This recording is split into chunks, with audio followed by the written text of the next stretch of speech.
Before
we start.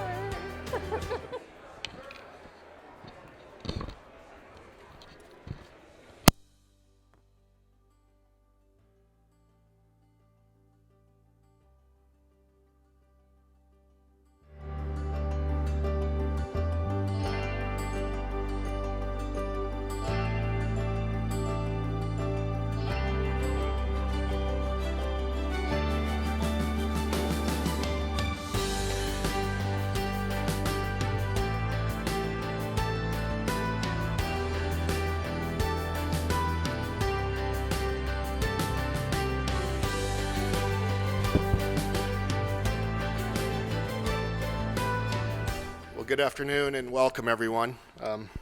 As we get started today, I would first like to welcome the chaplain of the Senate, Stephen Bostrom, up for the invocation.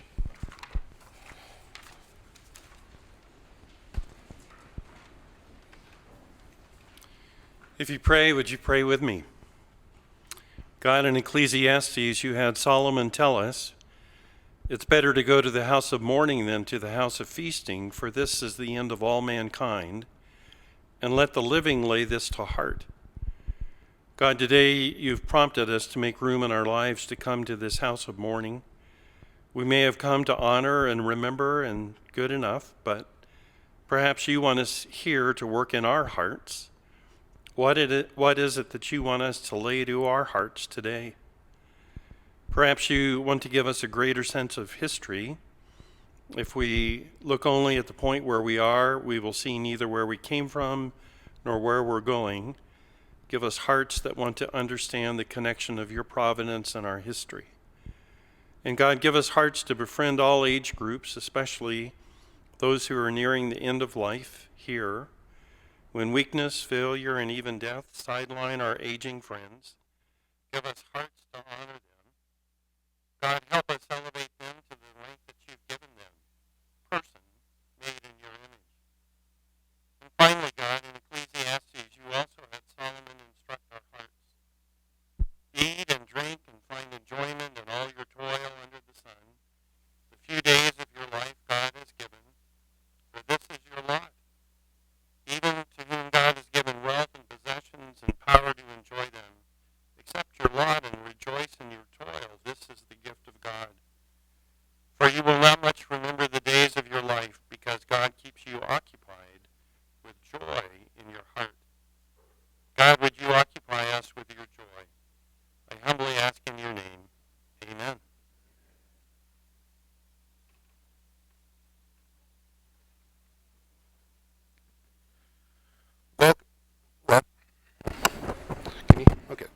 Welcome to the 2021 Memorial Service, a long-time tradition in the Montana Legislature. We gather here to offer the final salute to former members of the Legislature.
Testing. No, that's okay.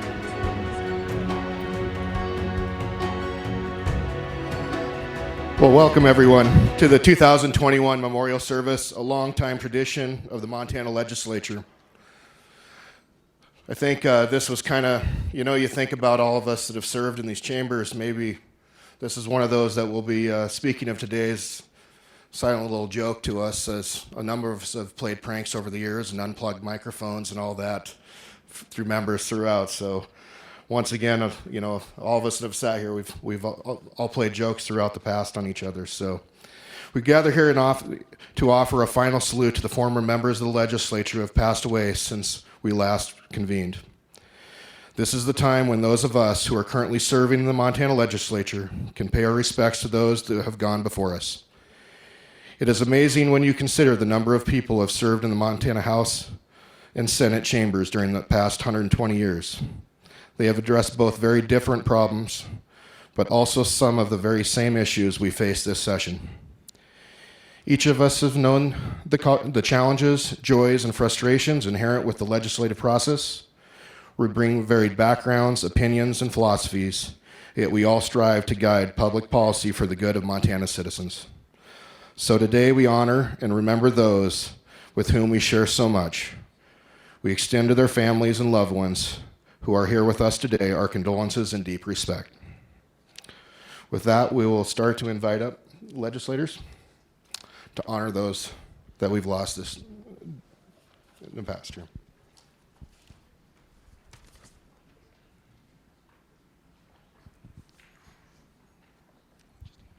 Thank you.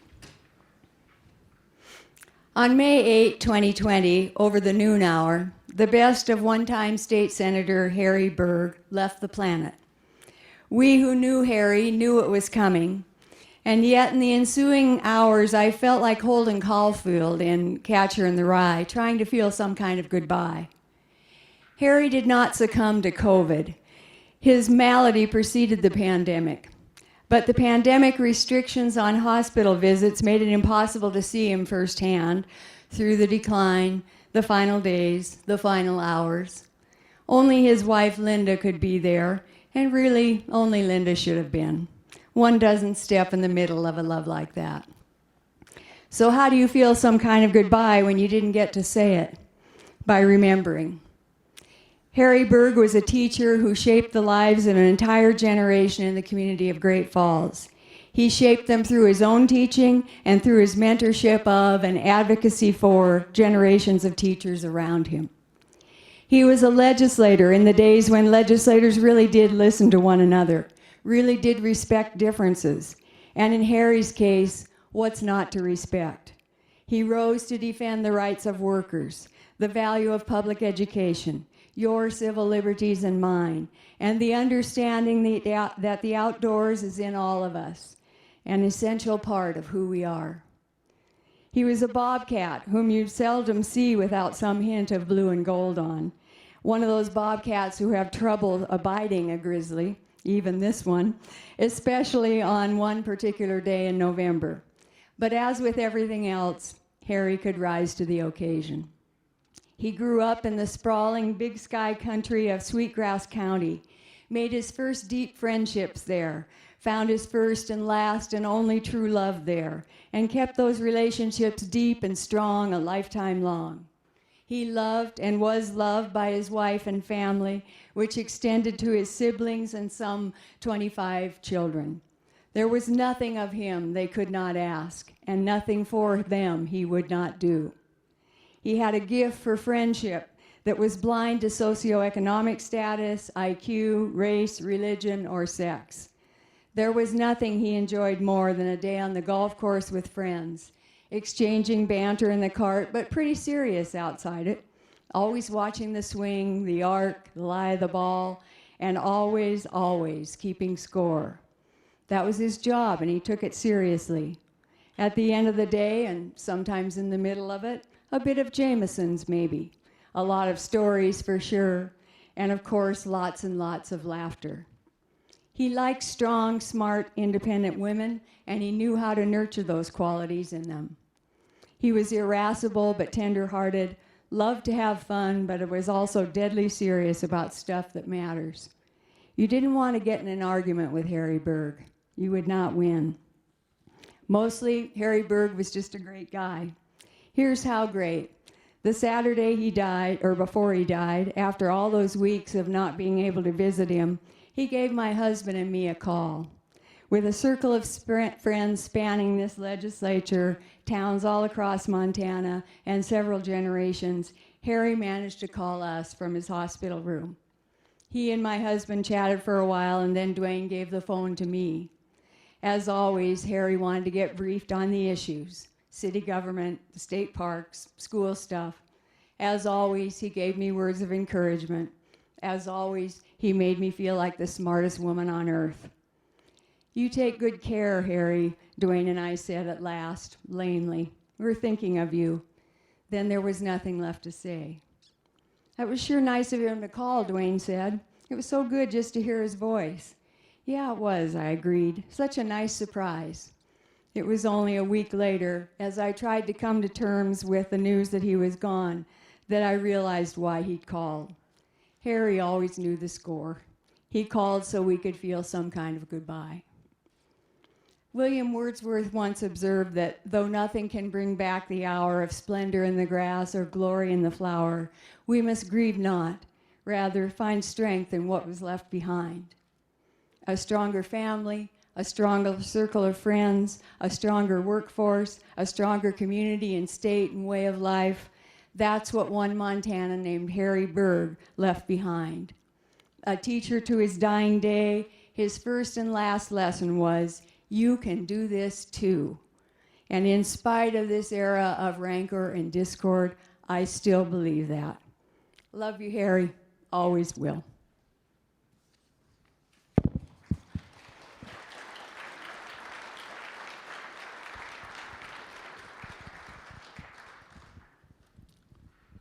Jean Norman Ernst passed on June 30th, 2020 in Stanford at the age of 92. Uncle Gene, and I'll explain that later, was born in Great Falls to Jacob and Gertrude Ernst of Stanford. He was raised on the family homestead 4 miles northeast of Stanford. After graduating from Stanford High School, Gene joined the U.S. Air Force and served as an information specialist at Lowry Air Force Base in Colorado for 2 years. After the service, he attended and graduated in 1951 with a bachelor's degree in ag science from Montana State University. Later that summer, Gene married Geraldine Worth of Butte, and they returned to the family farm where they farmed and ranched and raised their family. Gene was a lifetime member of the Stanford Presbyterian Church. He was also active in the Masonic Lodge, Order of Eastern Star, Shriners, the Montana Grain Growers Association, and the American Legion. He served over 10 years as post commander for the American Legion in Stanford. From 1976 to 1986, he served in the Montana House of Representatives. As we served together during the 1977 and 1979 sessions of the Montana Legislature, I got to know Gene Ernst as a quiet, thoughtful, hardworking, and a genuine pleasure to be around. And when in 1981, I met and married his niece, Barb Ernst, I gained the opportunity to really get to know the real, true Gene Ernst. I discovered he was quiet, thoughtful, hardworking, and a genuine pleasure to be around. And it's one of the great treasures of my life to have known Uncle Gene as my friend. Gene indeed had a gentle disposition, and he enjoyed giving his time to help his family and others in his community. Gene's sense of humor and grit were present throughout his entire life and will be forever remembered by his family. Gene was preceded in death by his beloved wife of 46 years, Jerry, his son Daniel, and his parents Jacob and Gertrude. He is survived by his brother Norman Ernst of Lewistown, by his children Ward Ernst, Lenny, Amy Ernst, and Debbie Ernst. And Debbie has been able to join us today for this ceremony. He is also survived by 6 grandchildren, numerous great-grandchildren, nieces, and nephews. Thank you.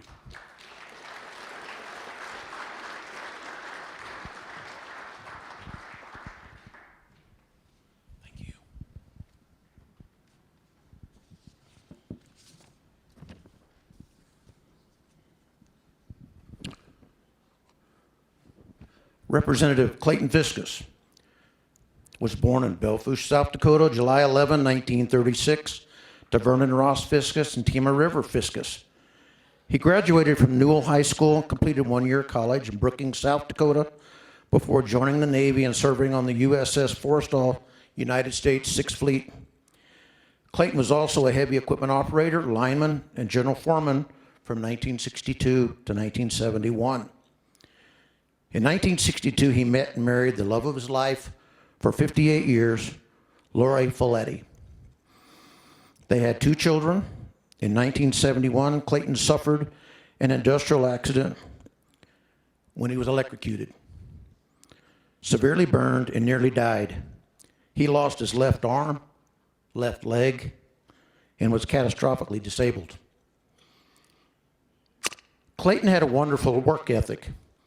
If you wanted to find Clayton, you could find him at his office every day until the last 3 weeks of his life when he had to be hospitalized. Even when Clayton was a lineman, he was the first man on the job and the last man to go home at night. After rehabilitation, he went into the real estate as a salesman, a broker, and opened Fiskus Realty in 1977. In 1991, he was named Realtor of the Year. He invested in real estate, developed subdivisions, worked with home builders, and did new construction projects. He loved and respected his colleagues in the real estate industry. Clayton was passionate about helping his community and making a difference in people's lives. He served in the Billings Heights Kiwanis Club and was awarded the Kiwanian of the Year in 1980 and 81. He also served as director of the Special K Ranch. He liked to serve people, and that's why he wanted to be a state legislator, to make a difference. The slogan of his campaign that he came up with was Fiskus for the people. He loved being a state representative and debating law. In 2012, Clayton won a seat in the Montana House of Representatives. He served in 2013 and 2015 sessions. He served on the Judiciary, Transportation, Fish and Wildlife, Parks Committee. Clayton loved his dog and his family. He never let his handicap keep him from living life. He did it with one step at a time. I called him a one-armed paper hanger. But Clayton always said God gave him parking a spot right in front of the doors where he needed to go in, and the Lord always sent someone to help him when he needed it. He was very thankful. Clayton was preceded in death by his brother Leroy and his parents. He is survived by his wife Lori, son Vincent, daughter Denise, and former son-in-law Macomie, as well as cousins, several nieces and nephews, and many good friends that called him family. Clayton, a very good friend. Thank you.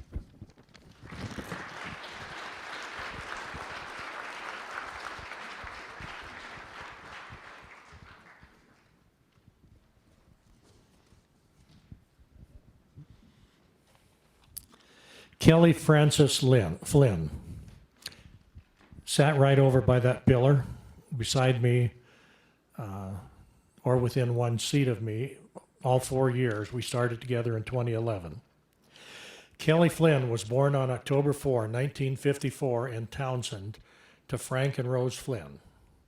He worked hard on the family ranch and began his lifetime love of sports. The Flying Flynns terrorized the basketball court, and Kelly went on to a track career which took him to Western Montana College and then to Denmark for several years. He coached Montana distance runners and trained future coaches. Now, Senator Doug Carey and I were both quite close with Kelly, and we were allowed to tag team here.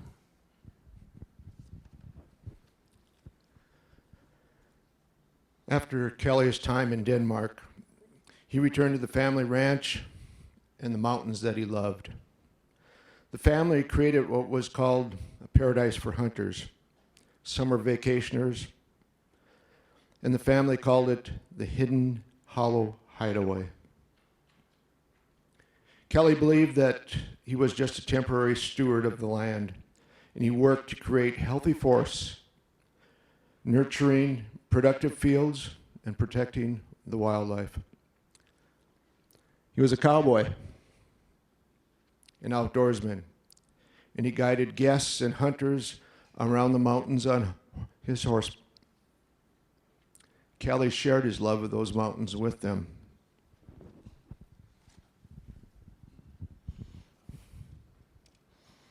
Kelly's love of the land and his strong desire to serve his community and his state led him here to the Montana House of Representatives.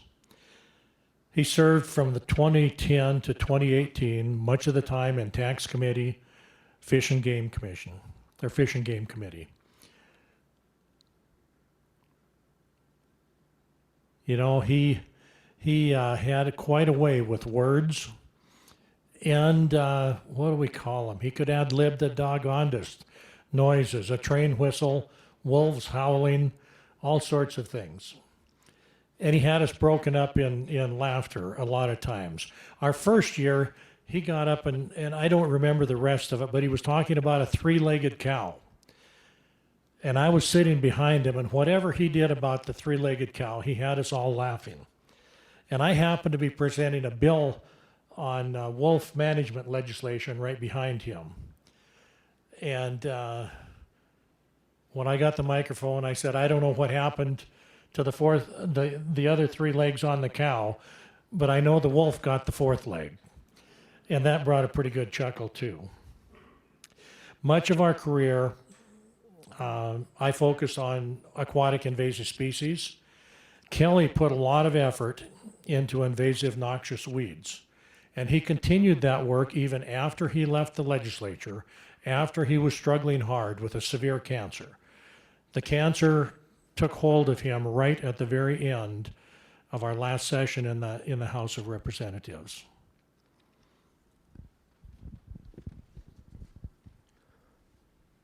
Kelly was the first member that I remember killing his own bill on the floor. A bill that was so heavily amended, he said he couldn't even support it. He was that kind of man. Kelly also, in 2011 and 13, his big push was eminent domain. And that was a subject he spent a lot of time on, and I spent a lot of hours in his pickup listening to him. We were on the opposite side of the pickup. Kelly was preceded in death by his parents and his brothers, Joel and Stephen. He is survived by his wife, Jill.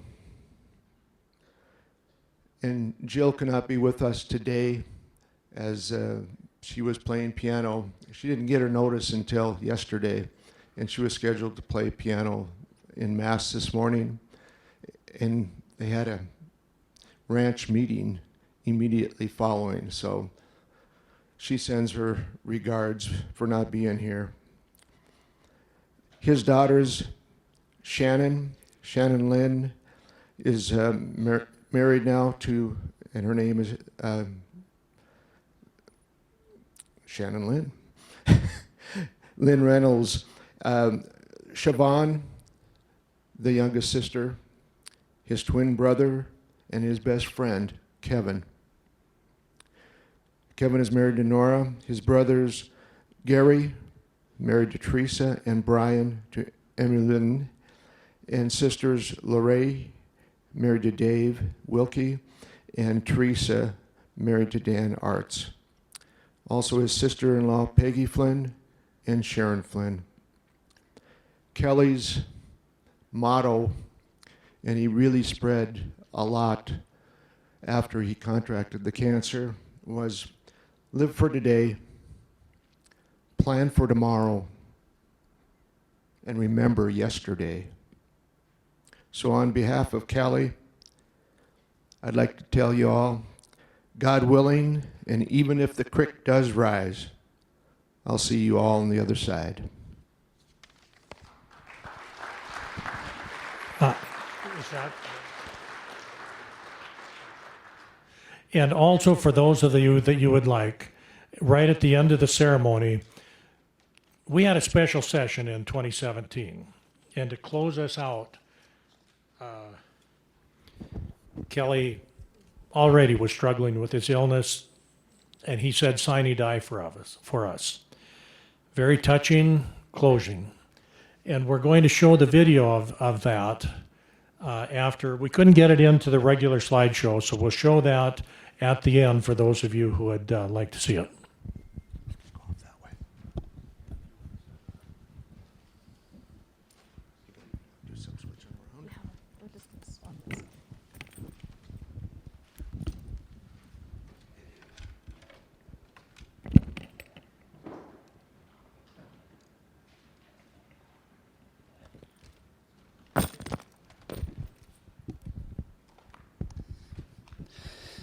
William E. Bill Glazer. Bill Glazer was born to O.R. and Philip Storr Glazer and spent the first 20 years in Southern California attending school and working in his father's TV and radio shop. In the early 1960s, Bill moved to Montana to work for Anaconda Company, and in '62 returned to California, got married, had 2 sons, got into the communications business, and later divorced. In 1970, Bill married the love of his life, Patsy Blake Willis, and the couple moved to her family ranch on Indian Creek east of Billings. Patsy's family says that she joined Bill's family with 4 voracious teenagers and an outspoken mother. Bill's talent and ambition became evident in Montana. He started a communications business and an internet business and began what would become a volunteer fire department. He learned to fly in order to get around Montana and Wyoming for business. He did the sound for some annual summer fairs and became acquainted with many famous entertainers, including Charlie Pride. Bill served in the Montana House of Representatives from '87 to 1990. Then he ran and served in the Montana Senate from '97 through the 2003 sessions. He returned to the House in 2005 and 2009, and he served on education, taxation, local government, and appropriations. And I had the opportunity to serve with Bill in quite a time through my legislative career, and Bill was kind of the go-to guy on education funding and the way that education worked in Montana. In fact, served on both of the major committees, both in the late 80s and also in the early 2000s, that pretty much constructed the current school funding formulas that we use now. Bill and Patsy ran a business out of their large ranch but found time to enjoy their family. According to Patsy, Bill enjoyed his chaotic life far better than his quiet life in California. Bill is survived by his wife Patsy, sons Mark and Mike, stepchildren Linda Grosskopf, Gwen Taft, Mike Hammond, and Nancy Morrison, 15 grandchildren, 9 great-grandchildren, 4 great-great-grandchildren, sisters, brothers, nieces, and nephews.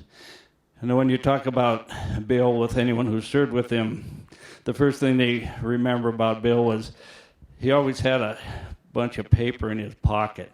And in that paper was the plan for about anything that was in front of the legislature at that time. You'd ask, Bill, what's the plan? And he'd just say, it's right here.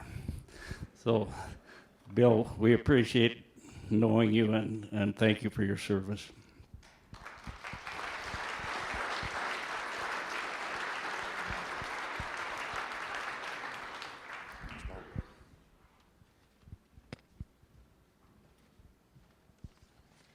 Good afternoon. Emily Swanson Hibbard. I am her husband, Chase Hibbard.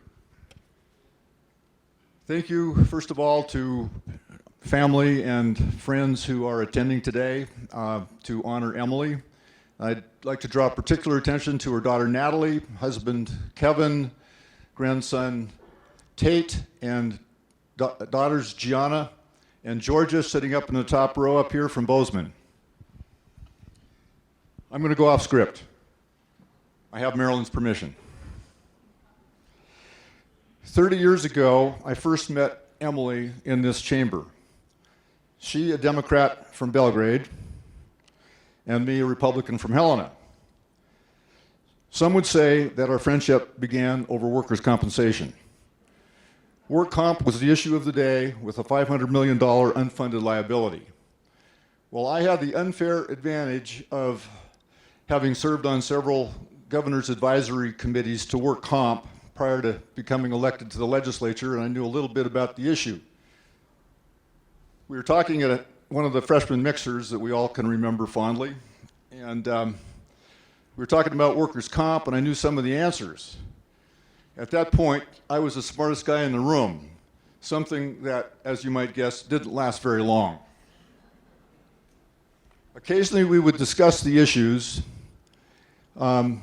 Interestingly enough, when the lights would light up on the boards telling the votes, she was sitting right over here. I was sitting right over here in desk number 42 next to Jeanette McKee, who is sitting in that same chair now. I've got to go off, tell another little story.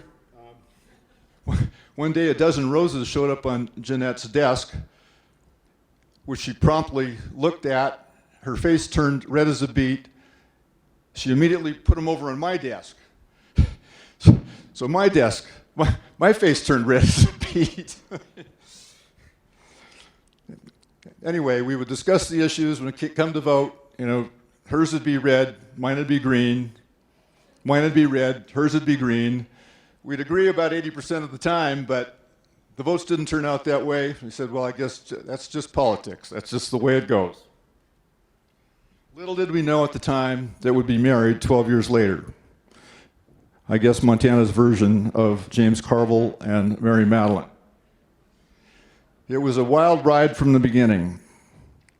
And little did I know, it was a wild ride from the beginning, and that no grass would grow under her feet. It was very clear I had married a just do it person, which she would prove over and over in the course of our marriage. It started on our wedding day when she needed to show off for her friend Marlene from Colorado. She had a horse boarded out in the valley and was just learning to drive that horse. So she took Marlene out and harnessed the horse up, hooked up the cart, gave Marlene a halter and a halter rope. They led the horse out into the pasture, and about 15 steps into it, the horse spooked. Marlene lost hold of the halter. The horse bolted, throwing Emily on the ground, bolted back to the corral, and immediately pulled the cart through a man door, obviously destroying the cart and the harness. And the next 2 hours they spent at a beauty shop patching up her face so she was presentable at our wedding that afternoon. And then, of course, immediately thereafter was our honeymoon. And we were going to ski an old famous ski route, a backcountry route called the Haute Route from Chamonix, France to Zermatt, Switzerland. Well, also invited on our honeymoon were her brother and sister. I found out at that point that when I married her, I married the whole family. And that proved to be true throughout our relationship. The first night on the trail was about a 5-day trip with 5 overnights in mountain lodges. There were about 30 other people on the Haute Route. And so the sleeping accommodations were in one big room with sleeping platforms on the other side. Well, I found myself that night being snuggled by her on one side and a Frenchman on the other. Life was never dull with Emily, with constant intellectual challenges, satisfying her thirst for travel, and my newfound role of guiding and moderating her immersion into the ranching world. Some of our memorable travel included riding horseback the length of the Cahors River in south-central France, staying at castles and stopping at wineries along the way. And we had a unique trip to South Africa which included a fly around Namibia and several days at a remote wildlife camp in the Okavango Delta, probably the best trip of my life. And typical Emily, she petitioned our Christmas card list and raised $12,000 that we went to an AIDS clinic in South Africa and made a $12,000 contribution. And several trips helicoptering into a magical lodge in British Columbia called Mestea. The helicopter drops you off there and comes back a week later, and you ski the backcountry for a week. The first one was before we were married, and the last one was when that she realized that something was seriously wrong with her health. She couldn't breathe and she couldn't keep up. That was the beginning of idiopathic pulmonary fibrosis, which soon thereafter took her life. Being a useful citizen, as Emily would put it, was important to her. She was a great advocate of community service. Due to her great persuasiveness, many people found themselves going door to door for her political campaigns or recruited to serve on boards. Her just do it philosophy had a ripple effect on good citizenship. She served on boards of the Outdoor Science School, Human Resources Development Council, High Country News, the Montana Conservation Corps, Davidson Trust Company, and the Montana History Foundation. Emily was my true love, my friend and my partner. She took to the ranch like a duck to water, total immersion. Even though sometimes a threat to some of the traditional ranch hands, those of you who know her understand that, she forged ahead and made a mark for herself. She dove into the purebred sheep, and the two of us, we took the flock to new heights, setting new ceilings for Targhee ram sales that hadn't been surpassed since. Her focus was on the sheep and a newly acquired love of Border Collie dogs, and of course her horses. I not so secretly wished to be reincarnated as one of her Border Collies. By looking into Emily's big blue eyes, you could detect the depth and complexity of her character. The sparkle evoked adventure, love, tenacity, competitiveness, impulsiveness, and compassion. Emily was a risk taker as an athlete, in marriage, business, politics, investing, and friendships. That meant she was also willing to be vulnerable. She was not afraid to confront the elephant in the room. Her crucial conversations went to the heart of many matters, even during her last days on Earth. Forget the small talk. She wanted meaningful conversations. I loved Emily for the whole package, which meant accepting her talent for acting first and asking for forgiveness later. The trait created many memorable stories, including buying a horse at an auction without a horse trailer or a checkbook. She had a great gift of connecting people. She was an optimist, and at the end of life, she accepted the last just do it with grace and mental strength.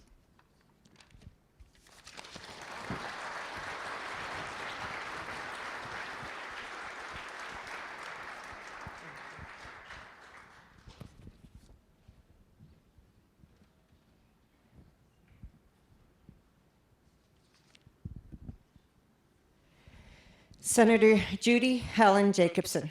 Judy was born February 26, 1939, in South Bend, Indiana, to Robert and Leah Alexandra Haxton. She was raised and educated in Milwaukee, Wisconsin, and attended the University of Wisconsin in Madison. She married Dr. John R. Jacobson in Milwaukee on November 30th, 1963, and together they made their home in Butte. John and Judy celebrated 55 years of marriage on November 30th, 2018. In 1972, Dr. Jacobson had 1 year left in residency. Dr. Jacobson and Judy decided to make Montana their home. But where would they make their home in Montana? They decided to travel to Montana to look it over. First, they arrived in Bozeman, and they checked it out, and it seemed like a nice place. But they had one more place to check out. Some of their friends had encouraged them to go to Butte. They had even bought them the daily subscription of the daily newspaper, and they read it before they planned their trip. When they arrived in Butte, both Dr. Jacobson and Judy immediately felt welcome. They both felt that the people of Butte had given them the most generous and warm welcome they had ever felt before. While driving back home to St. Paul, Minnesota, Judy looked over to her husband, Dr. Jacobson, and said, "I'm moving to Butte, and I hope you'll come with me." A year later, they returned to Butte. Judy earned a bachelor's degree in society and technology from Montana Tech, and her husband, her children, her mother, and grandchildren proudly watched her walk across the stage to accept that degree in 1995, graduating valedictorian of her section. Judy served in the Montana State Senate for 16 years. She was appointed to the Montana State Senate in 1980 and was reelected in 1982. She was the first female senator from Butte, Montana, and was the first woman to chair Finance and Claims. During her tenure, she gained the respect of her colleagues and had made many friends on both sides of the aisle. She enjoyed discussing ideas and issues across party lines. She was known for her strong support for organized labor and her particular concern for issues affecting children and families. Judy and her dear friends Pat Reagan and Dorothy Eck were responsible for getting the women's bathroom in the cloakroom by the Senate chambers. The three of them were full of mischief. They called themselves the Uppity Women Unite Group. Sometimes Judy and her friends would enter the Senate chambers with unlit cigars in their mouths, just to shake things up, and always getting a laugh from their peers. In 2000, Judy returned to the political world and was the first woman elected to serve as Butte Silver Bowl chief executive. She served one term, deciding to leave the public service to spend more time with her grandchildren and travel with her husband, John. Besides her parents, she is preceded in death by her son, Eric, sister Leah Ray Jamalski, and her parents-in-law, Ray and Marion Jacobson. Survivors include her husband, Dr. John R. Jacobson of Butte, daughters and son-in-laws Wendy and Skip Dobbs, Jody and Mark Black, grandchildren Kason, Ryan, Lillian, May Ann, Weston, and Gracie, her brother-in-law and sister-in-law Lee and Judy Jacobson, and Dan and Nancy Jamalski, as well as numerous nieces and nephews. Judy will be remembered for many things, but most importantly, she will be remembered as a loving mother, a loving grandmother, and a loving wife. Thank you.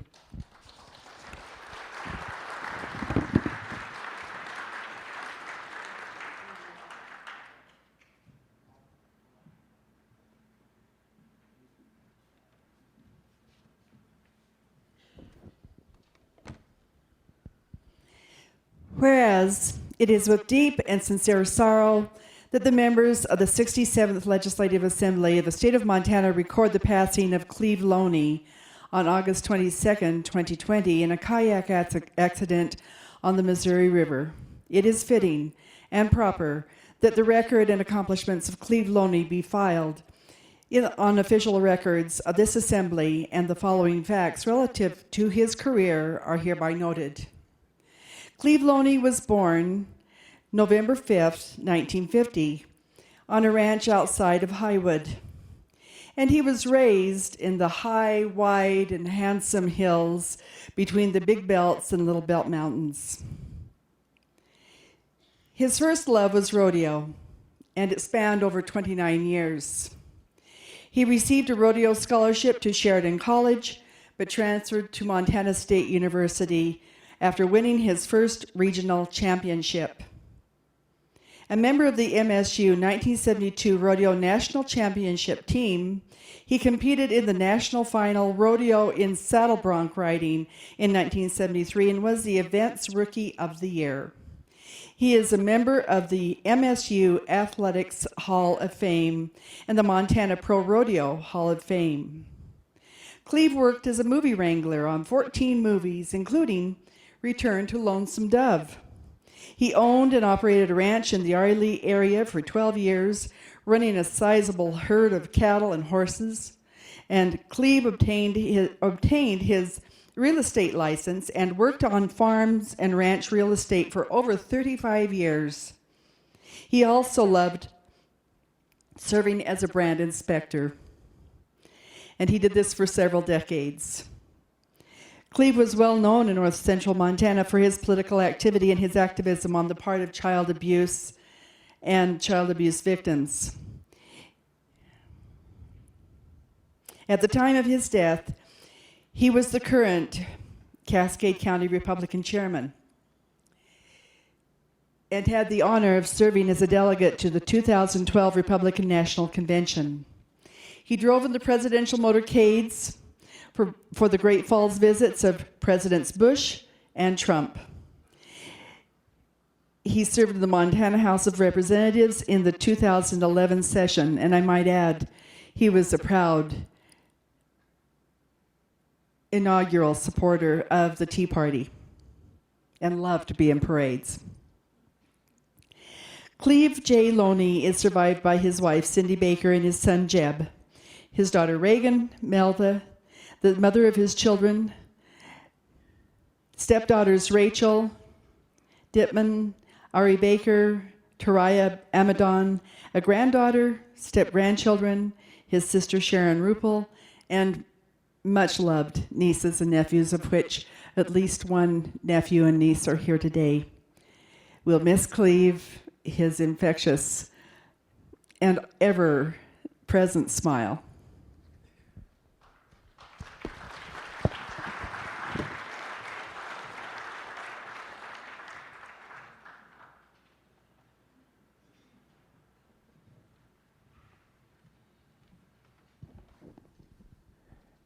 Jim Lucas was bigger than life. So big and large, in fact, that it's going to take two of us to honor his memory. Fred and I will be tag teaming this presentation. Representative James P. Jim Lucas, age 93, passed away of natural causes on April 10th, 2020, 9 months to the day after the passing of his beloved wife, Carol, with his daughter by his side. Jim was born April 7th, 1927 in Worland, Wyoming, and when he was 6 months old, his family moved to Miles City. Like many, he wasn't born here, but he got here as quickly as he could. He was the oldest of 5 children born to immigrant parents, his dad, Pete, from Greece, and his mother, Helen, from Germany. Jim graduated from Custer County High School at the age of 16 and attended Custer County Junior College and then transferred to the University of Montana until he was drafted into the Army. He was stationed at headquarters at Fort Sill, Oklahoma, as an artillery specialist and military intelligence officer until the end of World War II. During this time, he was active in Army athletics, including basketball, heavyweight boxing, and he pitched for the 4th Army All-Star team.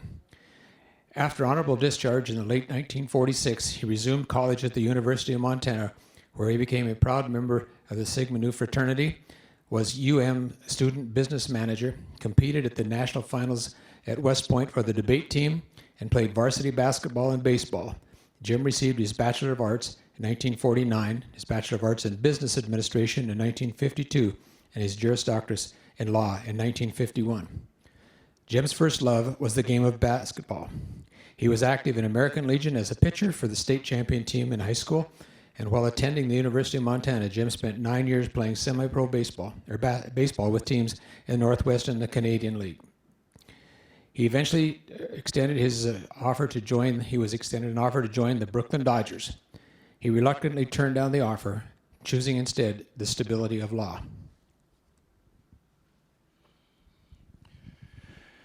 Jim loved Miles City in Montana and was committed to serving its communities. So he returned home upon graduating from law school and entered the legal profession as a partner in the Leavitt and law firm. He was elected Custer County attorney and served in that role for 10 years. He believed strongly in education and worked tirelessly for Miles Community College, where he served on its board of trustees for 59 years, including serving as president of the endowment. He was appointed charter member for the National Fund for Improvement of Post-Secondary Education and received the Regional Trustee Leadership Award for the Western region of the U.S. in 2008. He was extremely honored when he learned that the administration building at MCC was to be named the James P. Lucas Hall. In 1963, Jim was elected to the Montana House of Representatives, where he served 5 terms and was Speaker of the House from 69 to 72. It was here that he met Carol Dunstan Butte, fell in love with her. She was a Butte native working for the Legislative Council. They had met in January 65, were married in June 65. Jim was an avid Grizzly fan. He served as past president and trustee for the University of Montana Foundation Board for 27 years, the Alumni Association for 69 years, and was awarded the University of Montana Distinguished Alumni in 2000. He got his pilot's license in order to travel through the state and the West and pursued his passion for flying with his Cessna N46JR. Always active locally, Jim could often be seen delivering apples for Kiwanis, Meals on Wheels, cashiering at the fair booth, or taking his turn at the Elks auction. A devout Methodist, Jim served on numerous committees and remained active throughout his life. He also served on many boards of directors for companies such as Montana Power, U.S. West, Mountain States Legal Foundation, the Montana Chamber of Commerce, Burton K. Wheeler Center, Intech Energy Corporation, and many more. He announced his retirement in 2009 as a senior partner of Lucas & Ton law firm, but couldn't stay away from law and continued practicing full-time until he was 87. At that time, his health forced his true retirement. Most of all, his greatest love was Carol, who he called my sweetheart. She was his partner in his foundation, who stood by him, took care of him, and along with his kids made his life joyful. She passed away on their 54th wedding anniversary. Several weeks before Jim's passing, he told his daughter that he wanted people to know that he gave thanks for every day for his wonderful, meaningful life, and was filled with deep love for his wife, family, and all the circumstances which allowed him so many great experiences and accomplishments. For the recollections of the moments of humor, excitement, travel, adventure, and dear friendships, these memories sustained him throughout his absence in Montana the past several years, and for that he was very grateful. He held a great love for the state of Montana, his community, and the U.S. Jim touched many lives. He had a keen intellect, a great sense of humor, and an infectious laugh, sparkling eyes, and an immense strength of character. He'll be dearly missed and leaves behind Jim II and wife Holly of San Antonio, Mark and his wife Rachel of Carmichael, California, daughter Leslie of Winter Garden, Florida, and Todd with his wife Robbie of Winter Garden, Florida, 11 grandchildren, 5 great-grandchildren, and as mentioned, he was preceded in death by his wife Carol, and also his parents, 4 siblings, Don, Dorothy, Ann, Betty, and Bob.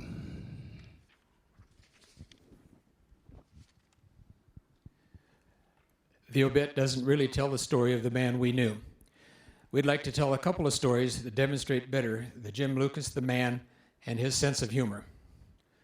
Jim was well connected politically, so when Governor Judy Martz came to Miles City for a bucking horse sale weekend, Jim took her around in the grandstands and introduced her to many people.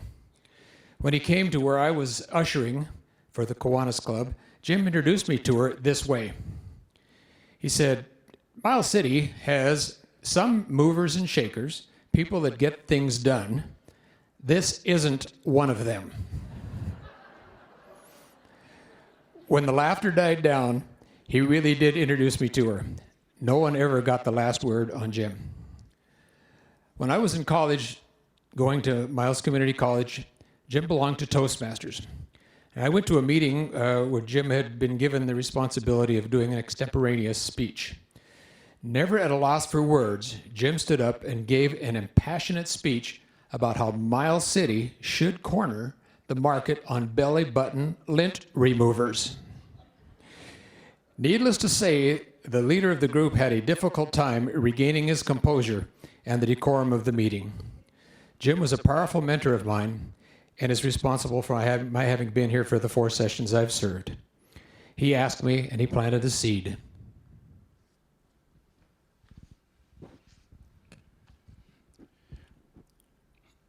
Well, it's an honor to be here to join with Representative Homlin to eulogize and honor Jim Lucas.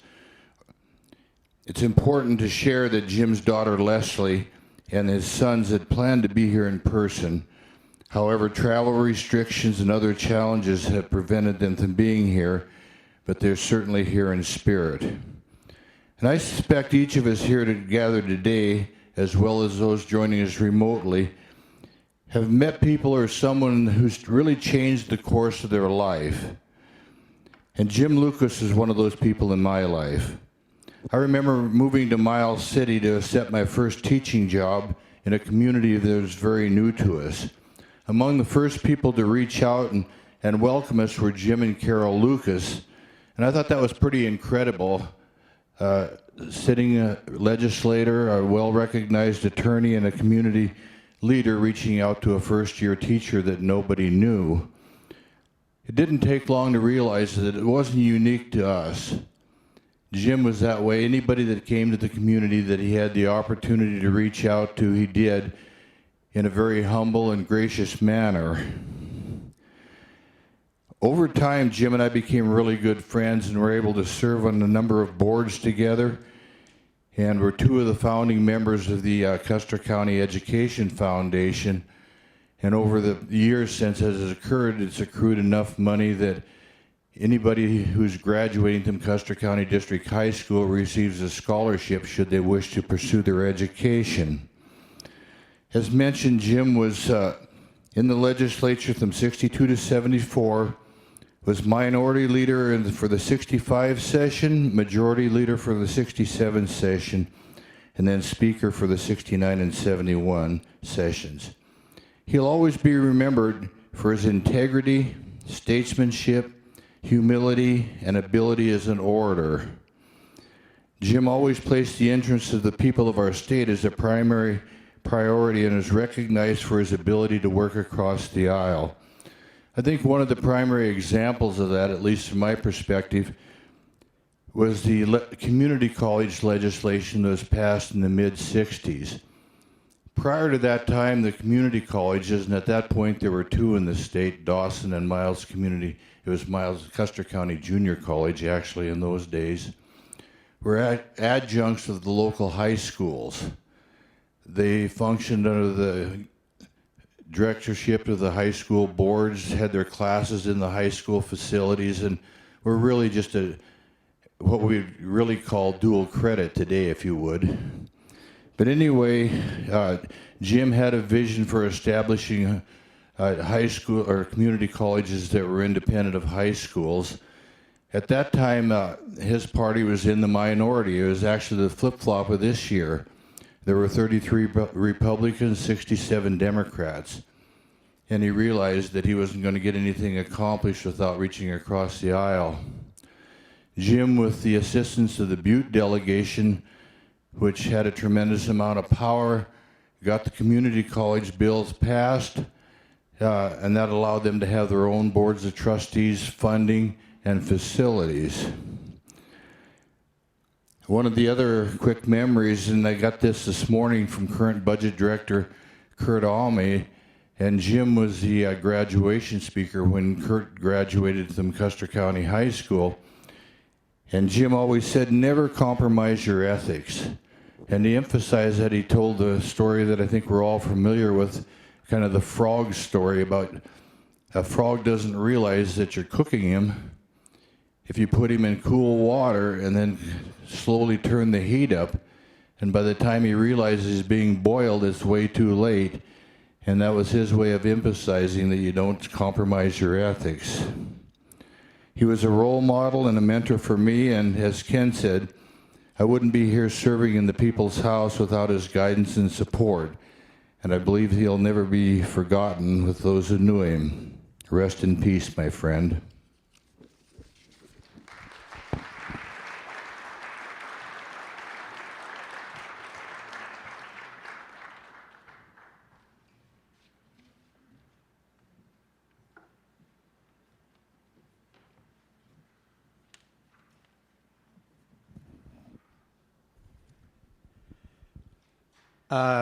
I've been involved in politics for almost 60 years. I knew every one of these fine people on this list. And I see a few people in the audience that I've known for years and years that would also have known every one of these fine people. And may God bless them and rest in peace. Ron Marleny, now it's Marleny, it's not Marlene like the press said, was born August 8, 1935 in Scobie, Montana, to Charles and Margaret Darchick Marleny. He was later joined by brothers Bob and Lanny, and the family homestead in a tar paper shack north of Scobie, which I was there many times, and operated a farm through both the Depression and World War. And when Charlie Marleny couldn't make it on the farm, he went to Pat Murphy, the banker, and he said, Pat, I need $100.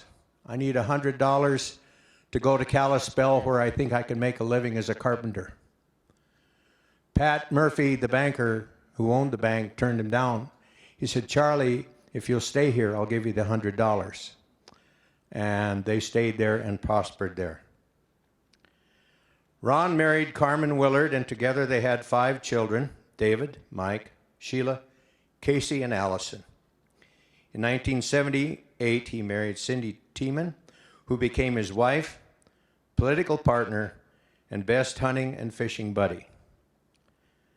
Now, in 1975, there was a big governor's conference in Billings, Montana, and 3 unknowns by the name of John Brendan, Ron Marleny, and Conrad Burns had an appointment to meet the Deputy Agriculture Secretary of the United States of America.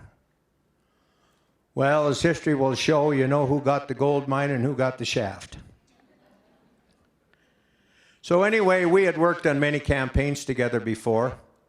And one day we were working on a campaign, and Ron said to me, he said, John, he said, I'm thinking of running for Congress.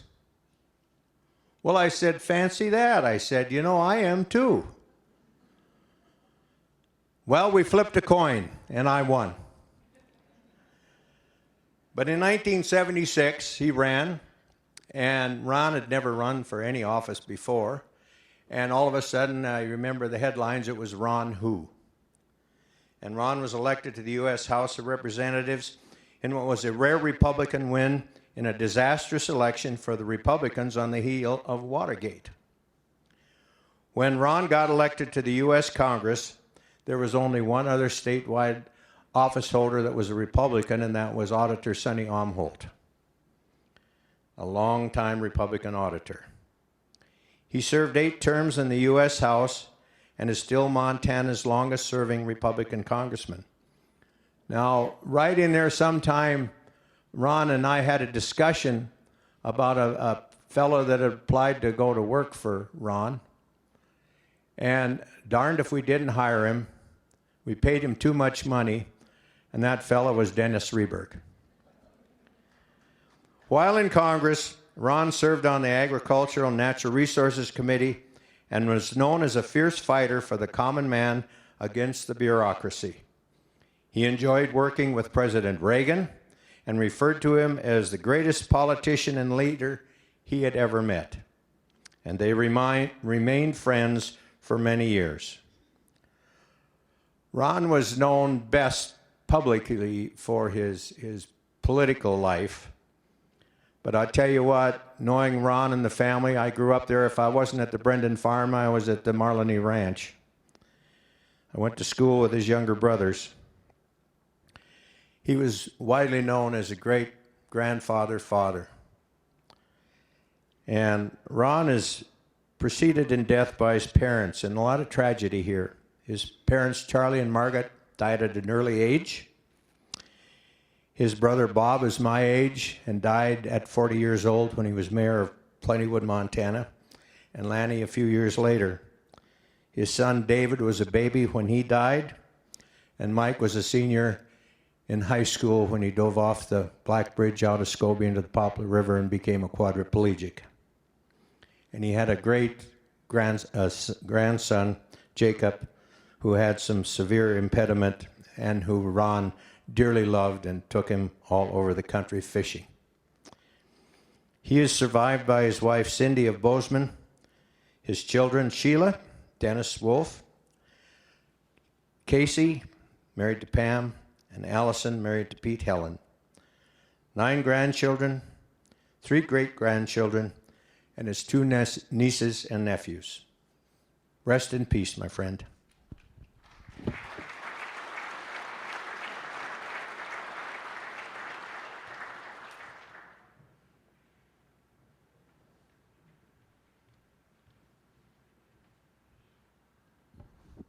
Good afternoon. I'm pleased to share a few words today about Scott McCullough, who served in this House of Representatives in the 1990s. Scott was an educator, a mentor, a confidant, a counselor, a problem solver, a politician, a union guy, a leader, an advocate, a team player, and opinionated.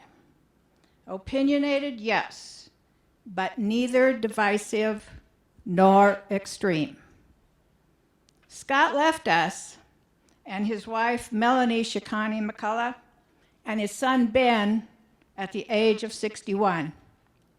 In those 61 years, many lives were touched by Scott T. McCullough. I became friends with Scott while he was teaching elementary school in Billings after his move to Montana from Minnesota, where he was born, grew up, and where he received his college degree. We remained friends throughout, as advocates for public education, as union leaders, and as political allies. Scott loved politics and was successful at his run for the legislature to represent Billings Heights in the House of Representatives. As a candidate, he was a tireless door knocker, and his signs were everywhere. Always putting his constituents' interests above the politics of the day, Scott became a trusted public servant. I'm very proud to have followed Scott in representing the same House district some 10 years later. Respected by colleagues on both sides of the aisle, Scott was successful at working out the best deal for his constituents and for the people of Montana. An astute politician, he understood the need for give and take, the need for compromise, the need for not focusing on winners and losers. Instead, focusing on the need to move forward for the common good. An advocate for improving the lives of workers, for unity, for equality, and for playing by the rules. Scott was active in his union and served as president of the Billings Education Association. Later, he became a field consultant for the Montana Education Association. During Scott's tenure, MEA became MEA-MFT, and then today's Montana Federation of Public Employees, where he is serving at the time of his passing. Scott was a true friend to many in his family, in his neighborhood, in his community, in his union, and in state government. He is missed by all of us. Until we meet again, my friend.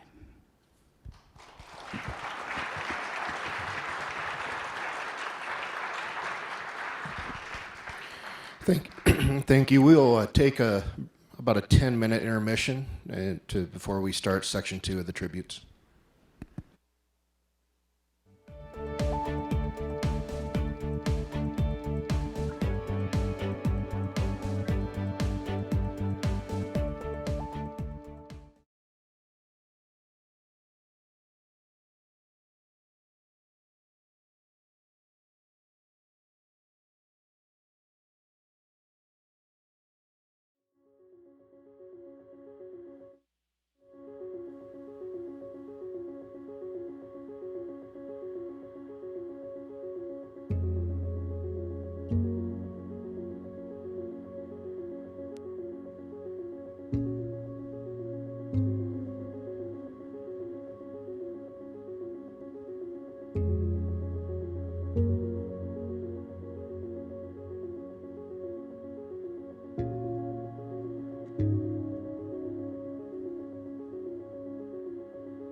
If we can have everybody start to find their seats, please.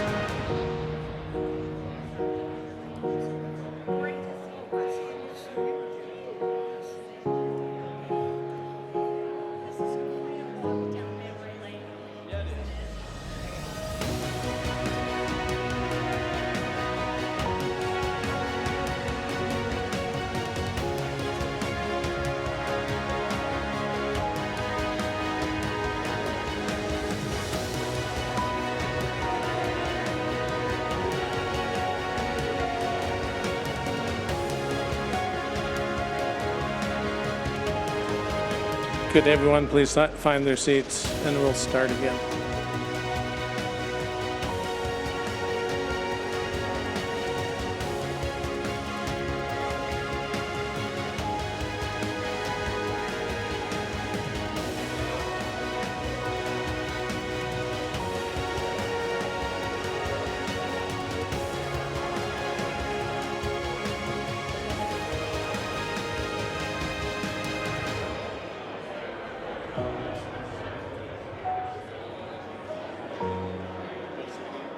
What's that?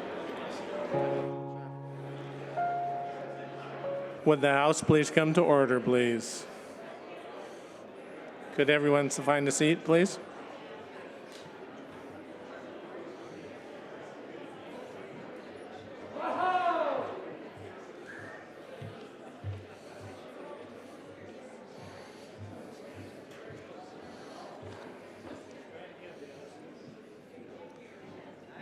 All right.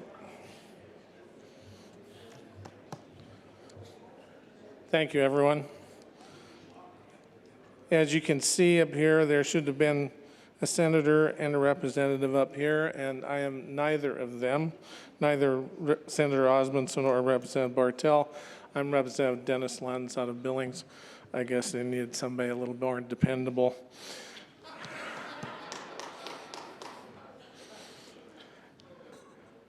Whereas it is with deep and sincere sorrow that the members of the 67th Legislative Assembly of the state of Montana record the passing of Perry James Jim Moore on May 19th, 2017 at age 89.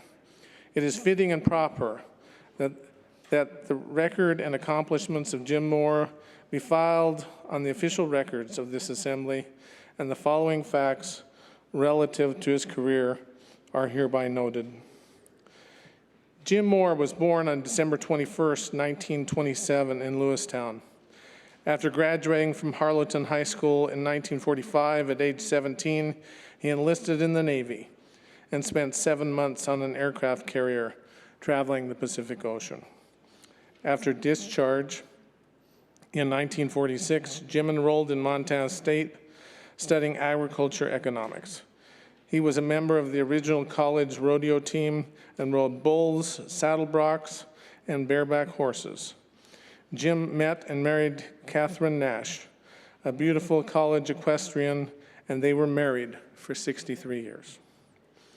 Jim and Kay had 3 children: Diane Ari Moore out of Atlanta, Perry J. Moore IV out of Woodinville, Washington, and Stephen Francis Moore, a rancher on the former Moore family ranch in Two Dot.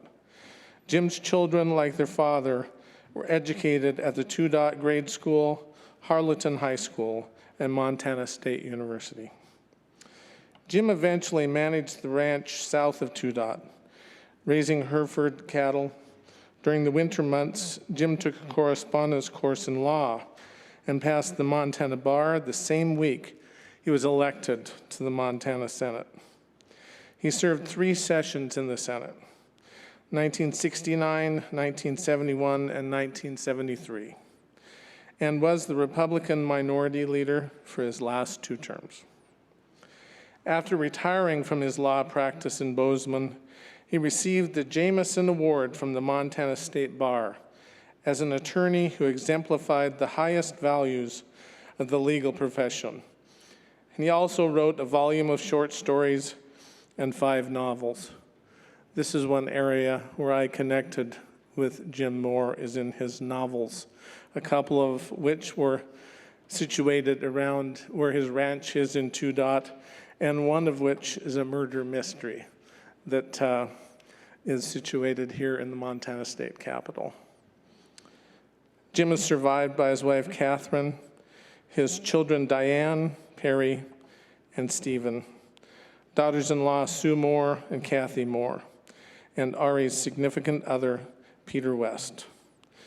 His grandchildren, Stanford and Rachel Moore, whose parents are Sue and Steve, and Christine and Julianne Moore, whose parents are Kathy and Perry, survive him, as well as many nieces and nephews.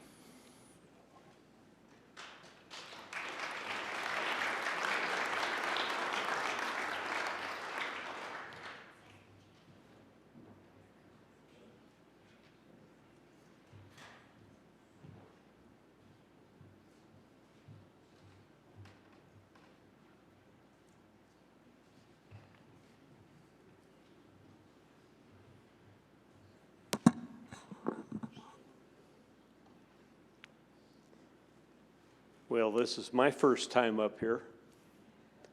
Not.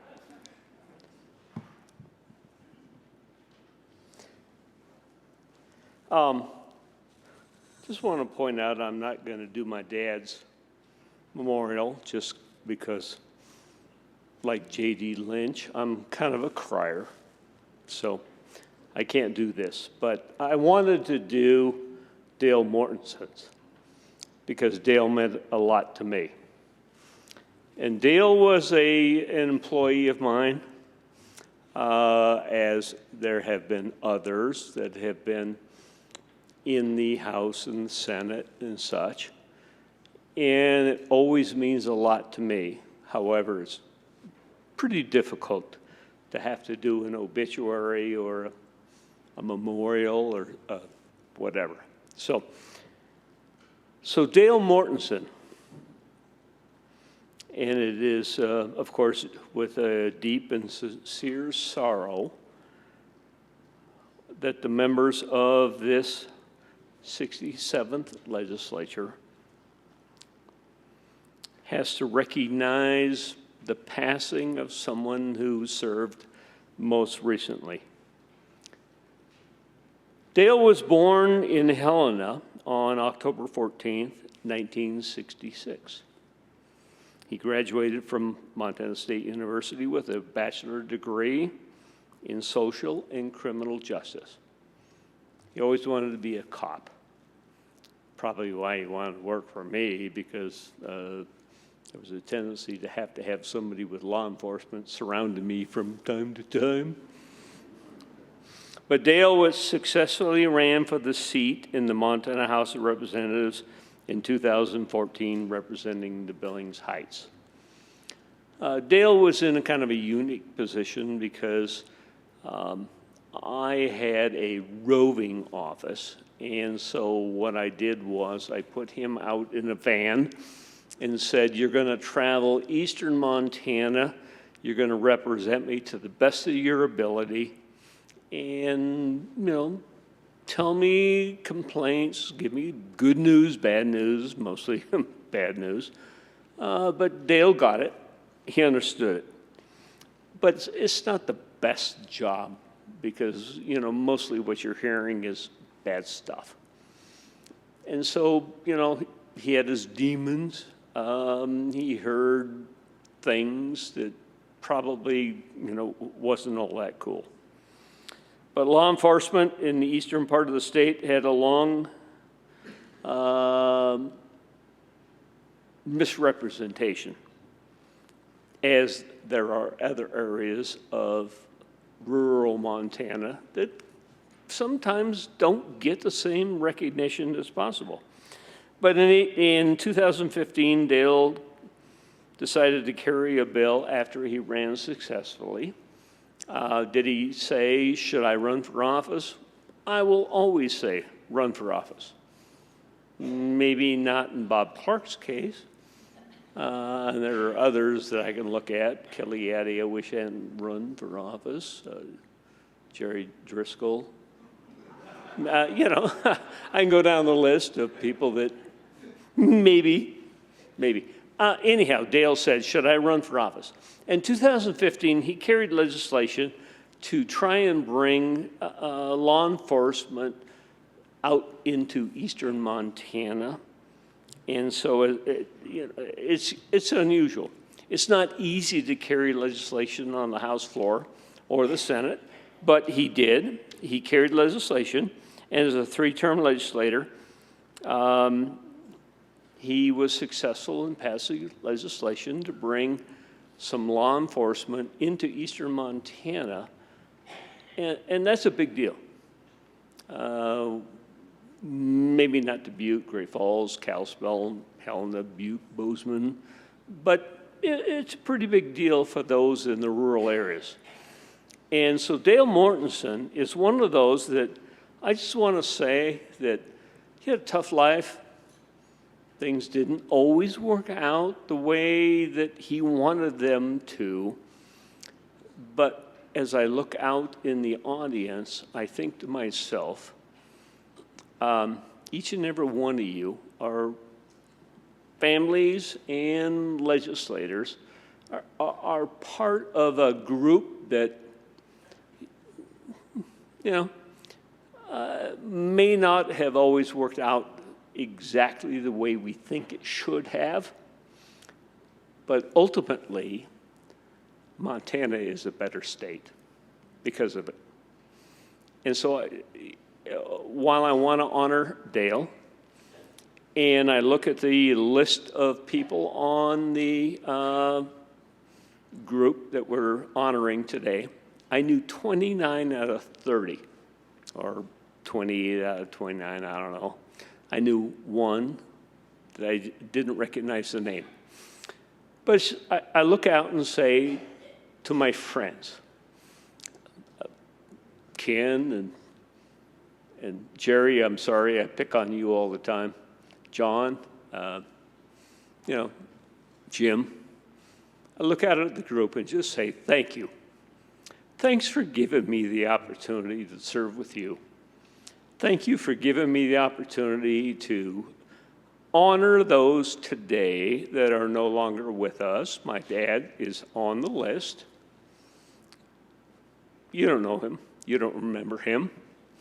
One of the fun stories I told, and it may or may not have made it into the dialogue, is they put a organ in the Senate chamber. So my dad and Roscoe, Senator Roscoe from Red Lodge, could play the organ during the times off, which is kind of cool. Does that happen anymore? No. Do you have the people sitting down in front? No. Things have changed.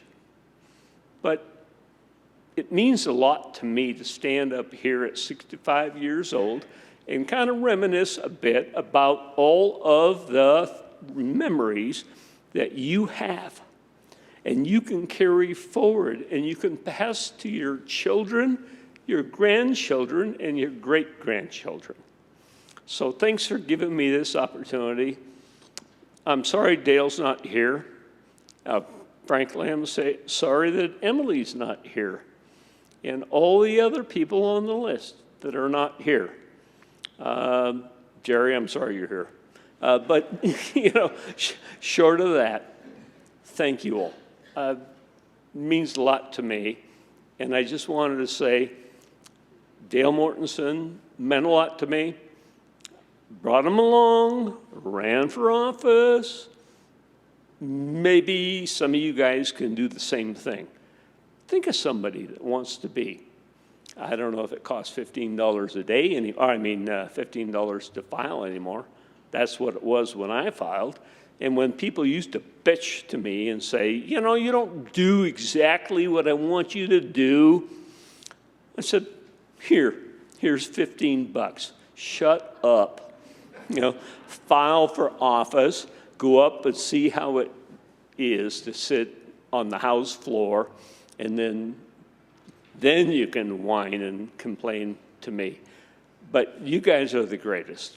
Those of you who currently serve, have served, or have family members to serve. Thank you. Thanks so much.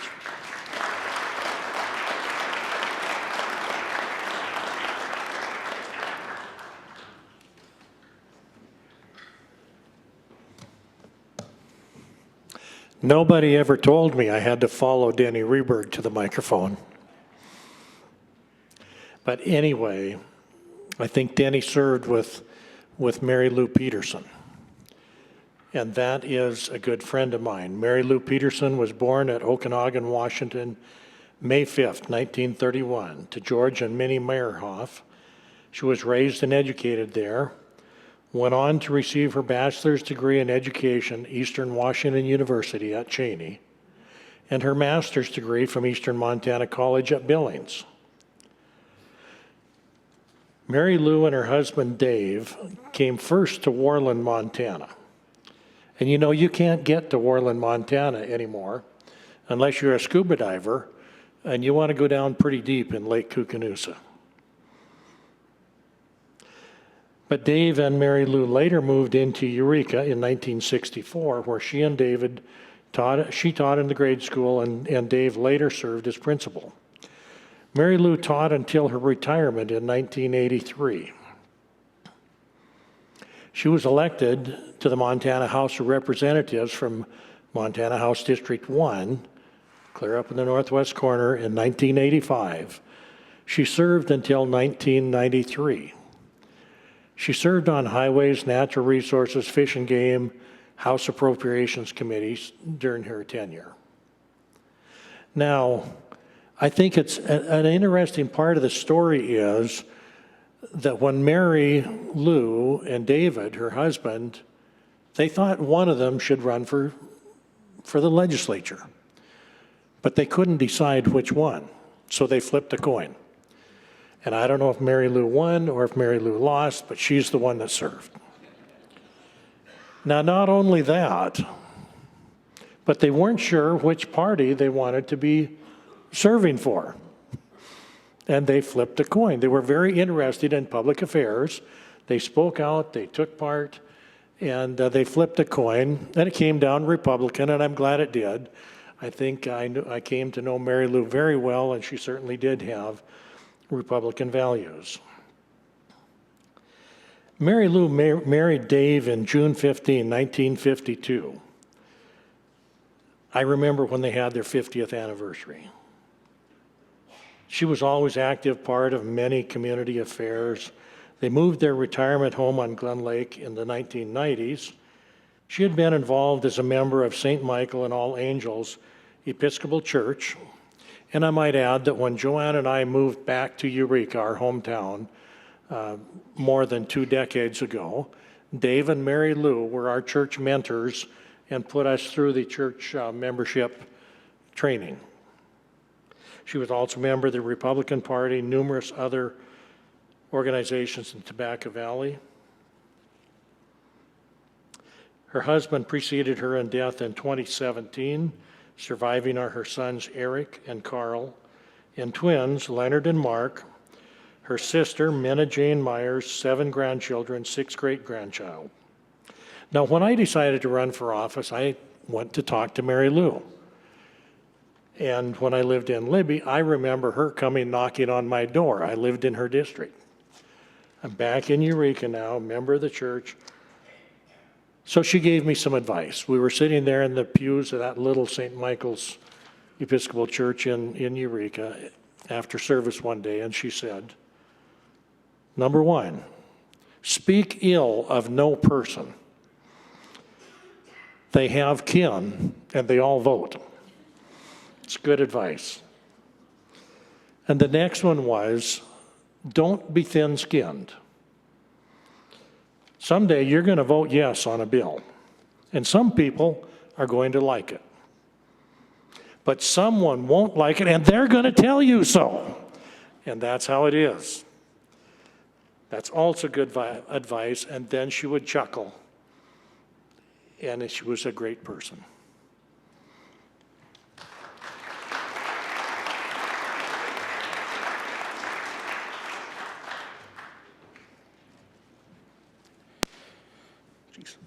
It is with deep and sincere sorrow that the members of the 67th Legislative Assembly of the state of Montana record the passing of Jack Rehberg on December 2nd, 2020. And it's my honor to welcome members of the Rehberg family. Jack Rehberg was born on May 17, 1929 in Billings to Wallace and Dorothy Hamilton Rehberg. He was raised on a family farm west of town, graduated from Billings Senior High School, and earned his bachelor's degree in dairy manufacturing from Montana State University. He married the girl next door, Patricia Cooley, and they remained happily married for over 68 years. As a young man, Jack decided he was going to marry neighborhood girl Patricia Cooley. Many times he would try to fool other suitors by parking his own car in front of her house. It worked. They were married on June 27, 1951, and that marriage lasted 68 years. Jack began his career co-managing the Midland Guernsey Dairy Farm on Rehberg Lane with his brother Wally, and the Milky Way Drive-In across from Eastern Montana College with his mother Dorothy. He was both manager and short-order cook at the Milky Way for 20 years while still delivering milk. Jack's love of politics led him to the state legislature, where he served in the Montana House of Representatives from 1963 to 1967, in the Montana State Senate from 1969 to 1971. Jack did make it in there. Jack played the organ that had been set up in the Senate chambers during the breaks in the action. After the Milky Way closed in 1971, Jack began a new career as an executive director of the Montana Petroleum Association and the Rocky Mountain Oil and Gas Association. Later, he served as the vice president of the Security Federal Savings and Loan before becoming its president, where he oversaw the expansion of 23 locations across Montana and the change from a savings and loan to a bank. Jack is survived by his wife Patricia, his children Shanna and her husband David, Henry, and Dennis and his wife Janice, his sister Janine Lee, his 5 grandchildren, Jacqueline, Ryan, AJ, Katie, and Elsie, and 4 great-grandchildren.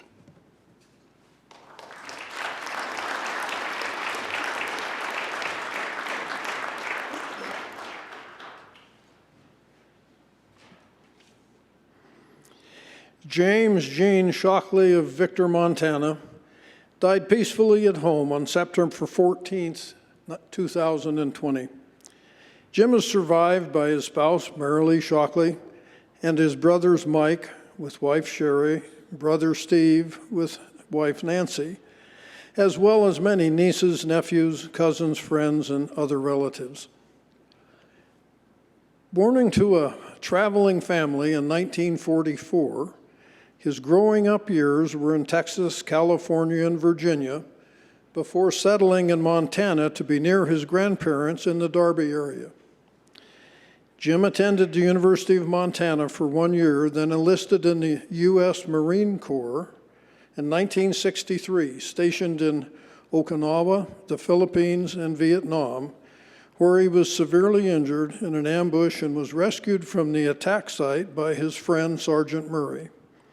Jim returned to the University of Montana, receiving his bachelor's degree before returning to the Marine Corps, and a few years later was able to return to the University of Montana again this time receiving his law degree in 1976. Major Shockley retired from the Marine Corps in 1988. In 1989, he and his wife Marilee moved to Victor, where Jim opened his law practice.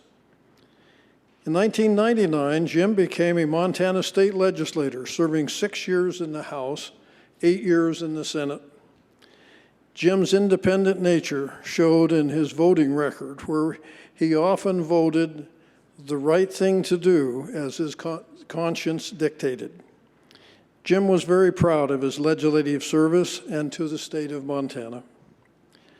For many years, Jim remained active in serving the groups that he loved: Marine Corps veterans, the American Legion, Veterans of Foreign Wars, the Masonic Lodge, the Lions Club, and the Republican Party.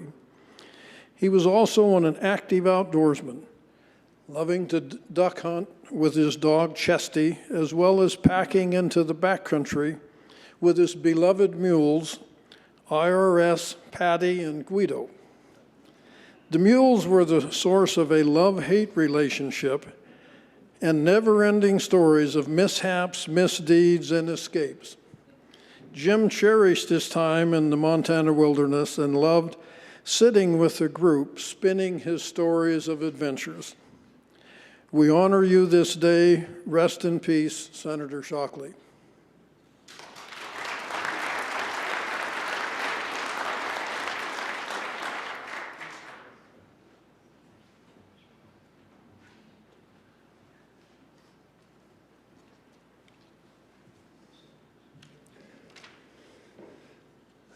It is with deep and sincere sorrow that the members of the 67th Legislative Assembly of the state of Montana record the passing of Donald J. Steinbeiser on September 12, 2020, at the age of 85.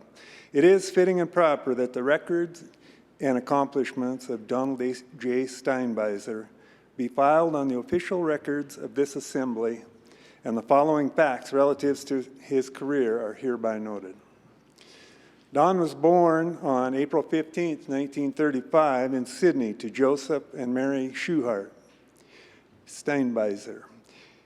He grew up on the second of five children on the family farm and graduated from Sydney High School in 1953. He chose to pursue his passion for farming, working alongside his father and younger brother Joe.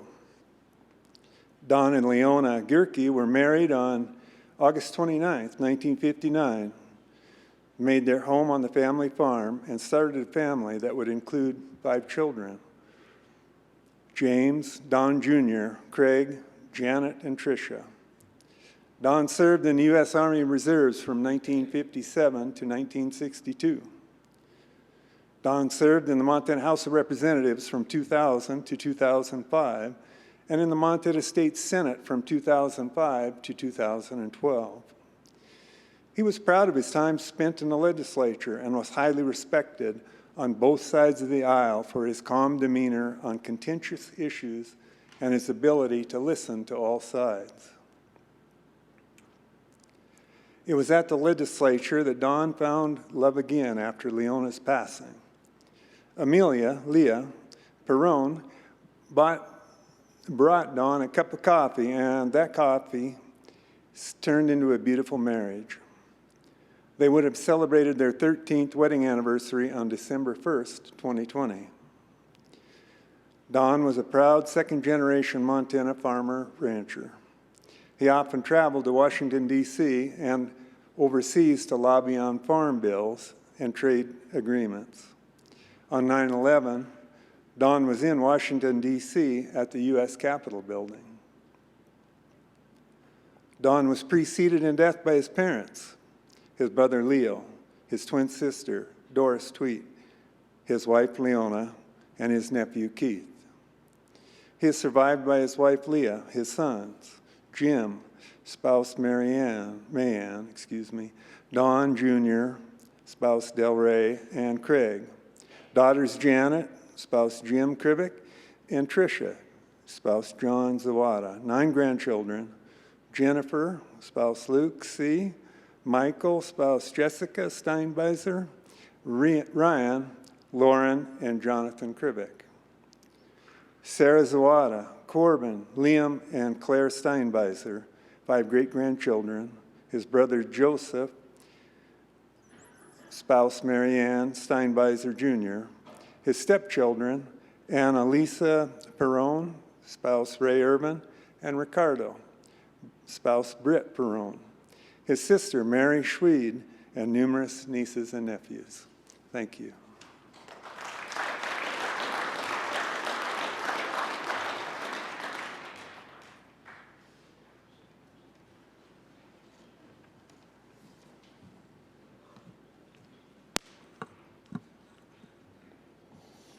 It is my great honor to be able to eulogize today Governor Stan Stevens.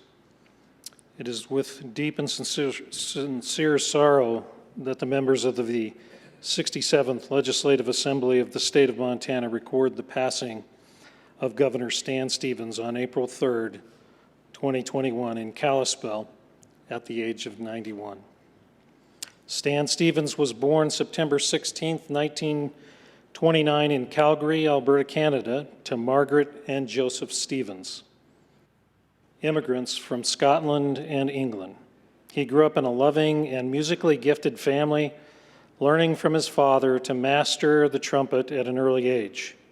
By age 7, Stan was playing trumpet solos in the Calgary Symphony, and music became a lifetime passion of his. At age 19, Stan moved to the United States, eventually settling in Havre, Montana. Prior to seeking U.S. citizenship, he enlisted in the United States Armed Forces Broadcast Network and served in the Korean War. Upon his return to Havre in the early 50s, he proposed to the girl who captured his heart, Anne Hansen. The two were married in 1954 and raised 2 daughters. Anne passed away in 2017. Stan's 38-year career began in broadcasting as the co-owner of radio station KOJM.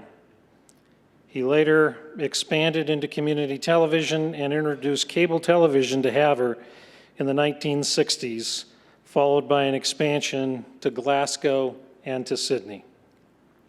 His radio editorials were notable. He wrote and aired radio editorials covering the broad spectrum of issues on the local, state, and national fronts. In 1975, he earned the national recognition by receiving the Edward R. Murrow Award for Journalistic Excellence.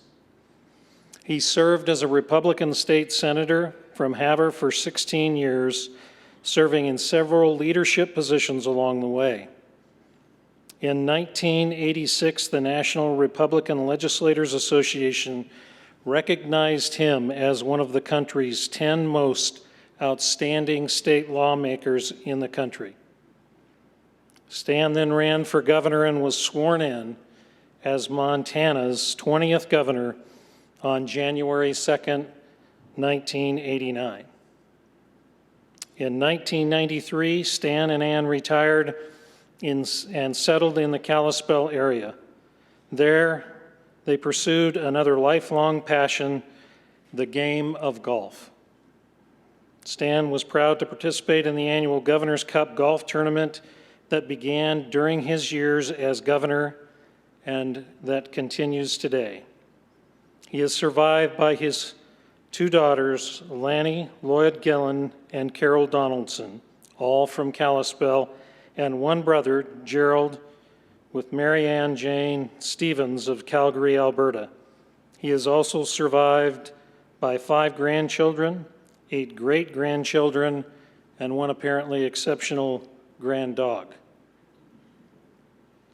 Personally, the last chance I got to spend some time with him was at a Governor's Cup a few years ago, and I'd been warned he was a guy in his late 80s who kind of played station to station. As we got up to tee off, I drove down the fairway, then gave way to him, and he proceeded to outdrive me. Not that that took much. I knew it was going to be a long day. He was a statesman. He was a man that made people around him better. He was a servant leader. He was a great asset to the state of Montana and will be deeply missed.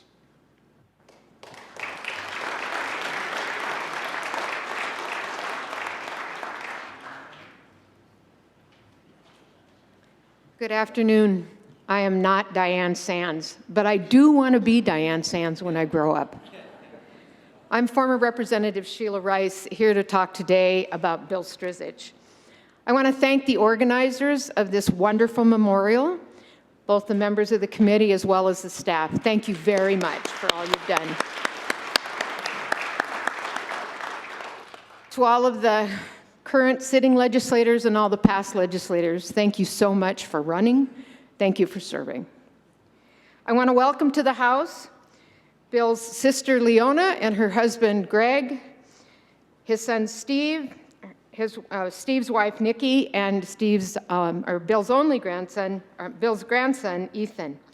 Here in spirit today is his brother Larry, who happens to be my brother-in-law. He was married to my sister, is married to my sister. So really wonderful to have the Striziches as a part of the Rice family. Bill was born in 1949 in Great Falls, Montana, the first child of August and Gus Strizich. Attended Great Falls High, graduated from CMR High School in 1967. Attended MSU initially to study chemistry, but graduated with a degree in sociology and criminal justice. He was a talented musician, and he taught many other people how to pick a guitar and a banjo. Bill met his wife Jeannie in college, where he was a member of the Phi Delta Theta, and their son Stephen was born in Bozeman in 1971. After graduating, Bill went on to a very successful career in criminal justice, working for the Board of Crime Control, as well as a juvenile probation officer in Great Falls, which is how I met him. One of my sons got into a little brush with the law, and Bill was his juvenile probation officer. One time only, but it did happen, and that's how I met that wonderful Bill Strizich. Bill was a true entrepreneur, and during this same time, he went into business with his brother Larry, opening one of the first computer stores in Great Falls, Montana Microcomputers. Bill got into politics in the late 80s, representing the Riverview area of Great Falls. Served from 1987 to 1993. He was elected minority whip in 1993, and then was appointed by President Bill Clinton as the United States Marshal for the District of Montana. He later opened an art gallery and a framing shop. He worked as a union representative for the American Steel Workers. He served on the board of directors of the ACLU of Montana and as a leader in the Democratic Party. Bill was an amazing legislator who understood bipartisan process, and he was respected by both sides. When he and I were together in the 91 and the 93 sessions, we would host parties, evening parties, for legislators from both sides of the aisle by district and area. One of the best parties we had, we called the Cactus Caucus, and it was everybody that was on the east side of Montana. Bill was a great candidate recruiter, brought many fabulous people into the legislature. And he always used the words, everything you do, everything you work for in your everyday life, you can do that in a big way if you only get elected to the legislature. And indeed, many of us did. He'd worked tirelessly to give voice to the powerless and support working families and involve everybody and get everybody involved. Rest in peace, Bill Strizich, a life well lived.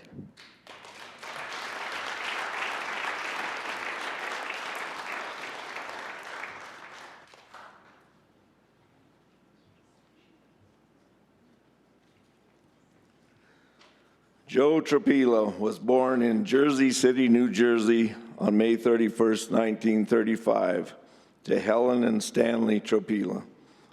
He joined the United States Air Force in 1953 and served almost 4 years stationed on an Air Force base in Mississippi, in Korea, and finally at Malmstrom Air Force Base in Great Falls. While working various jobs in Great Falls, he studied and attained his bachelor's degree in biology from the College of Great Falls. He worked as a business director for the Great Falls Gas Company, and in 1965, he purchased Calhoun Saloon in Black Eagle. Joe remained active in the tavern industry throughout the rest of the 60s, 70s, and 80s. In addition to Calhoun's, he owned and operated the Dutchman, today's Longhorn Lounge, the old Heidelberg Bar, and he designed and oversaw the construction of the new Heidelberg.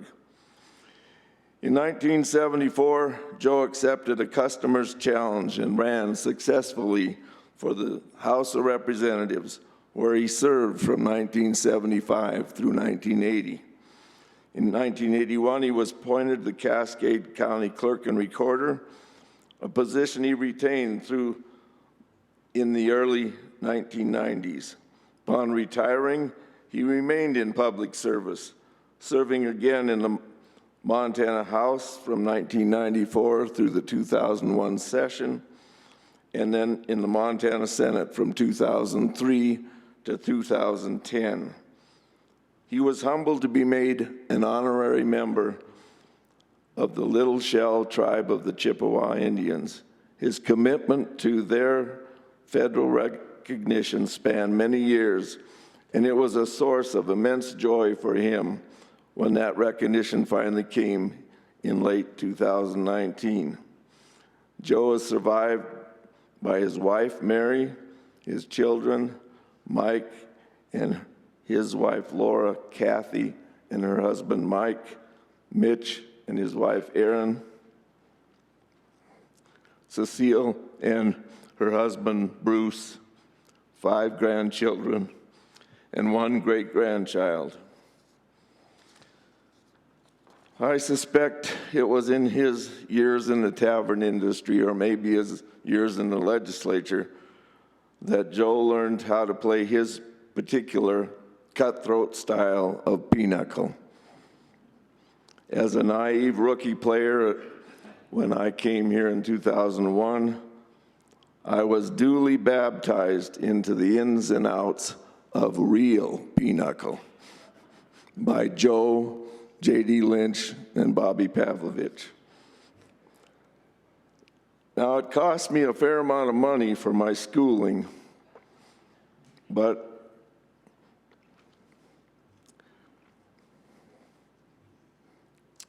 those nights around the table at Jorgie's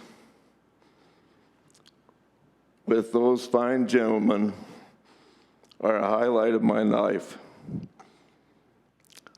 I found out visiting before the service started that there were several other people that were taught the fine art of pinochle by those gentlemen. In fact, one of them said whenever Tropila and Pavlovich needed some money, they'd teach somebody else how to play. During the 2009 session, I sat in the back row on the Democrat side of the aisle, and we had a habit of taking turns buying ice cream bars for the rest of the row. There were days when one of us wasn't hungry for an ice cream bar, so we'd take it and send it up to Joe. He was a couple rows in front of us. And I can still see him. He'd take a bite or two of that ice cream bar, and then he'd turn around and big smile and hold his ice cream bar up and nod a thanks towards us. And sometimes he'd even send us up a note like this one that says, "Thanks, John, keep 'em coming." You might notice this note is kind of tore off another piece of paper because he was kind of frugal. He didn't waste anything. He was a very conservative man and a conservative legislator. We often kidded him about his conservative nature, and we would drop hints to the effect that it wouldn't hurt for him to buy ice cream for those of us in the back row. Didn't seem to faze him. One day we went so far as sending him this note. It says, Senator Tropila, Keene, Esp, and Story are missing our ice cream. Please advise what the hang-up is. Typical of him, he didn't use another piece of paper. Down near the bottom, he crammed in, sorry, all sold out. Joe.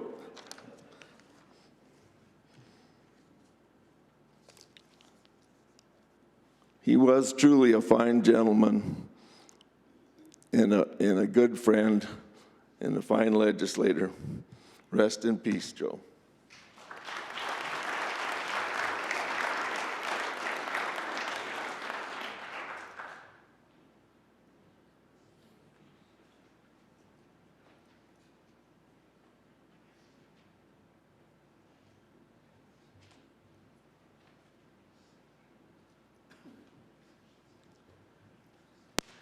I just got up like kind of an old guy.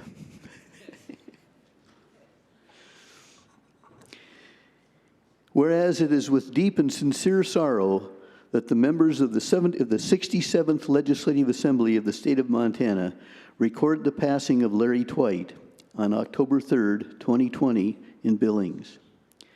It is fitting and proper that the record and accomplishments of Larry Twite be filed on the official records of this assembly, and the following facts relative to his career are hereby noted.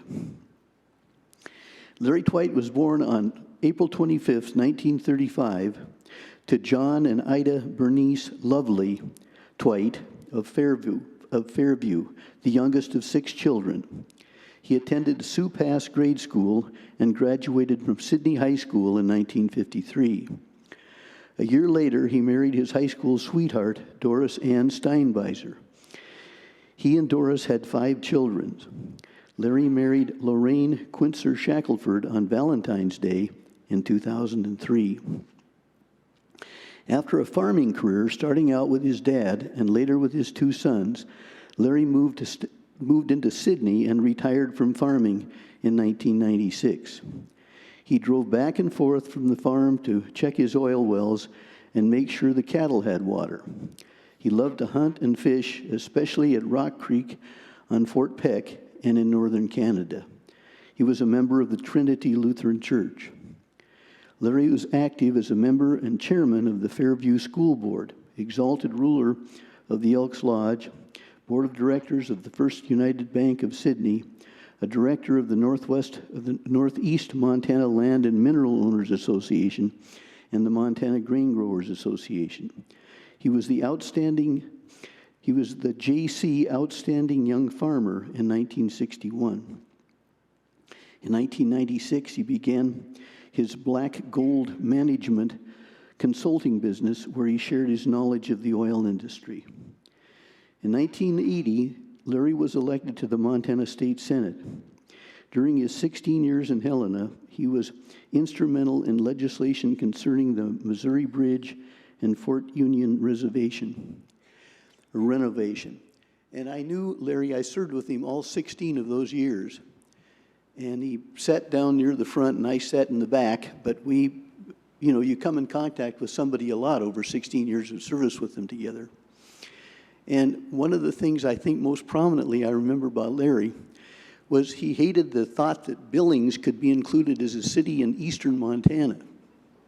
To him, there was a whole lot of Montana east of Billings, and Miles City and Sydney and Glendive could validly hold themselves out as eastern Montana. But Larry Twite, was the senior senator of eastern Montana, and it was the part of Montana that extended beyond Billings. Larry is survived by his wife, Lorraine, and 5 children, Denise, Larry, Nolan, Kevin, and Carrie, by 9 grandchildren, by 14 great-grandchildren, and by 2 step-great-grandchildren. May he rest in peace.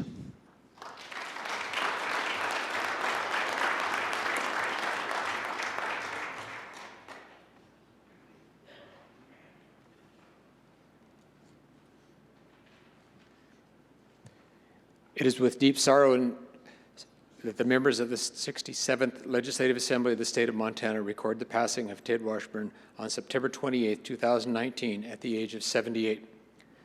Ted was born on April 9, 1941, to Earl and Helen Washburn in White Plains, New York. He graduated from Bethlehem High School in 1959 and then joined the Bethlehem Police Department.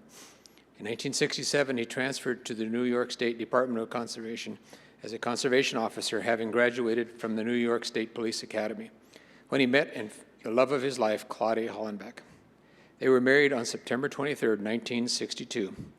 Ted was a devoted husband and father. Ted retired as Chief Conservation Officer after a 40-year career with the rank of captain. He'd attended the University of Maine for the animal narcolepsy. He graduated from the FBI Academy in Quantico, Virginia, and was named New York State Conservation Officer of the Year in 1975. He served as liaison officer between the New York State and the FBI, investigating and combating organized crime and improper hazardous waste disposal. One of the highlights of his career was being the head of security for the 1980 Winter Olympics in Lake Placid for bobsled, luge, and ski jump. After his retirement in 1998, Ted and Claudia moved to Bozeman, a place he had considered his second home. He served as a representative in the Montana House of Representatives from 2009 to 2014. He said his career had been enforcing the law, and now he was making the law. He held its responsibility in the highest regard. A highlight of Ted's service was his sponsorship and passage of the Wolf Management Law in 2013. Ted was a deacon and elder of his church. He was involved in jail ministry, and his faithfulness and testimony helped lead many youth to faith in Christ. Ted served as president of the board of the Liberty Place in Whitehall, Montana. He was a member of the NRA Rocky Mountain Elk Foundation and Walleyes Unlimited. Ted was preceded in death by his parents, and he's survived by his wife Claudia, his brother Robert, and his wife Lorraine of Concord, New Hampshire, his son Raymond, and his wife Sherry, and rest in peace, Ted.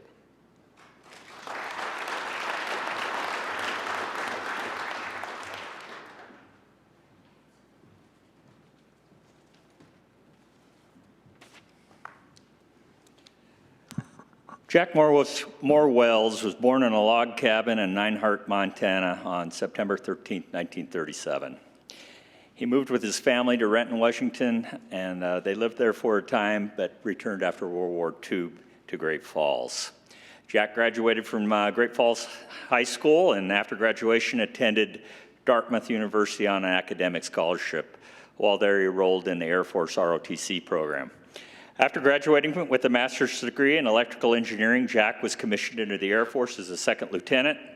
Over the course of a 30-year career, Jack enjoyed a variety of exciting assignments. He worked in cryptology, installing the hotline to the Kremlin and the White House during the Kennedy administration.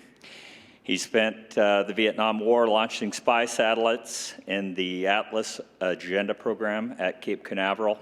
He eventually returned west to work in the Minutemen and Peacekeeper nuclear missile programs and was stationed at F.E. Warren Air Force Base in Cheyenne, Malmstrom here in Great Falls, and Norton in San Bernardino, California.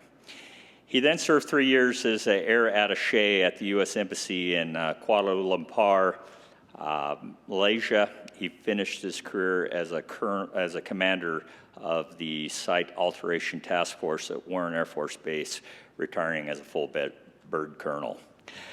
But Jack didn't slow down in retirement. Instead, he became a voice for conservatism. He served 4 terms in the Montana House, starting in 1995 and 97. He then went to the Senate and served in 99 and 2001, and then finished back up in the House in 05 and 07. During retirement, Jack and Mary Gay settled in Bozeman. They later moved to Sheridan, Wyoming, and spent their winters in Green Valley, Arizona. He rounded out his time with golf, camping, hunting, fishing, and traveling. Jack was preceded in death by his parents, Claire Slim Wells and Vivian Wells, his stepmother Agnes, half-brothers Pat Murphy, half-sister Dorothy, half-sister Mickey Mullane, and sister Jenny Lee Furta. He is survived by his wife of 44 years, Mary Gay Taylor, 4 sons from his first marriage to Sally Bennett, Kevin, Brian, Mark, and Kenneth, and 4 stepchildren, Elise, Tom, Steve, and Tara. 20 grandchildren, 9 great-grandchildren. I had the pleasure of serving with Jack. I'd call him a friend. I know him to be a man of faith. Enjoyed a lot of good times with Jack right here on this floor and out in hunting camp, and I'll miss him as a friend. We did have the privilege of flying a flag for Jack here at the Capitol. I would like to present it to Mary Gay at the end of this. This flag was flown, of the United States, was flown over the state capitol here in Helena on March 20th in honor of Colonel Jack Wells. This flag was flown at the state capitol in memory of him, a true patriot who served the state and nation with dignity and distinction. We'll miss you, Jack.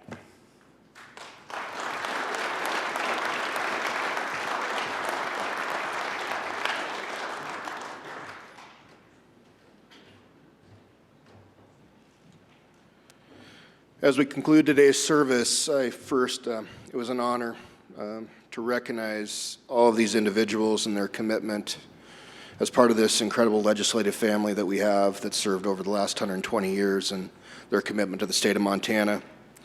And a special thank you to each and every family member that's here today.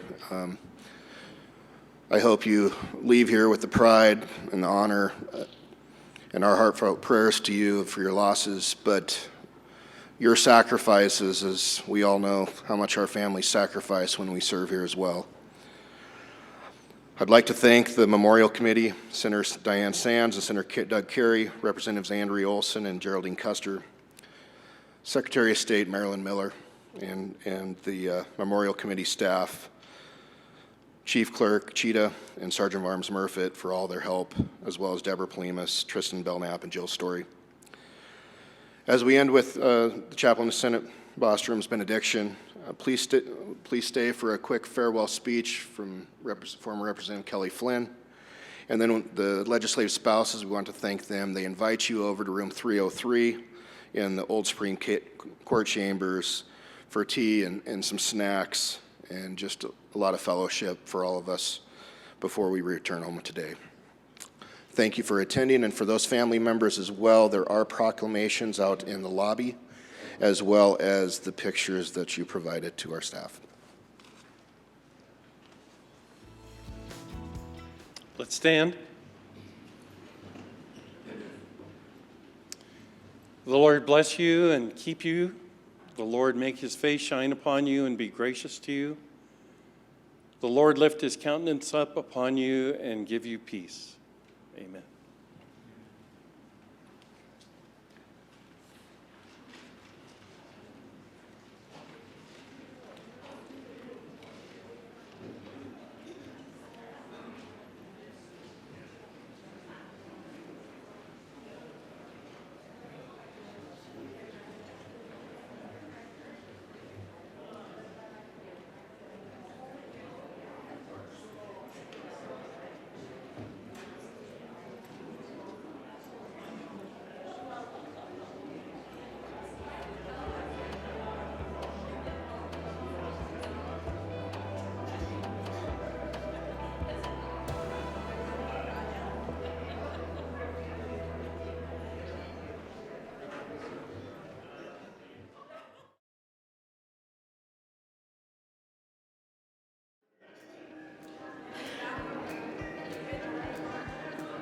Representative Flynn.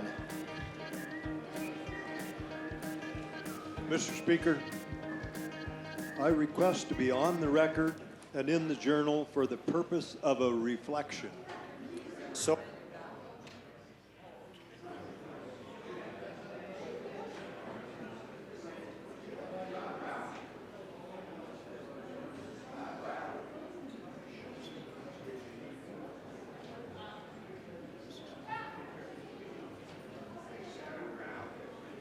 Representative Flynn. Mr. Speaker, I request to be on the record and in the journal for the purpose of a reflection. So ordered, Representative Flynn. Members of the body, I'm Kelly Flynn. I'm a simple rancher and a dad and a husband from Townsend. You know, I am the guy with the three-legged cow, the lame horse, the skunk in the barn, and the awful sound effects. Pow! Moo! Woo! Woo! Yes, they're bad. It's been my honor to serve as a legislator with all of you here in the state of Montana. Now, most of you know, I've had a little bump in the road over the past few months. I've got a little cancer, involves kind of both kidneys and both lungs and on a vein going out of my heart. And I must admit, when I first had the diagnosis, I felt sorry for myself. And I felt sorry for myself mostly because, I thought, I'm never going to see my daughters married. I'll never get the chance to chase grandchildren around. Then I realized that, people in situations like myself, we have a choice. You can just wait to die, or you can have a new normal. And I choose a new normal. I choose that you can live for today, you can plan for tomorrow, and you can remember yesterday. I realize I'm way better off than so many people that never have a chance to live a full life like I have. And after looking at it and through a much more acutely focused lens, I realize how important faith and family and friends are. Members of the body, I'm grateful for every day. I am grateful for every day. My brother died just a few months ago, and on this floor, I spoke about our last conversation. We talked about the importance of stewardship of the land. We talked about the importance of roots. And we talked about how important it is for us who are temporary stewards of the land to do our very best to pass those values on to those who come behind us. I consider myself one of the luckiest people in the world. I'm one of the luckiest people in the world. Cancer may take my body, but it will never take my heart and my soul. To all of you, I appreciate your kind words, your encouragement, and your prayers. And to every one of you, I hope you will live for today, plan for tomorrow, and remember yesterday. God willing, and even if the creek does rise, and if this is the last roundup, I look forward to seeing every single one of you again. Godspeed, and Mr. Speaker, according to H50-250, I move sine die.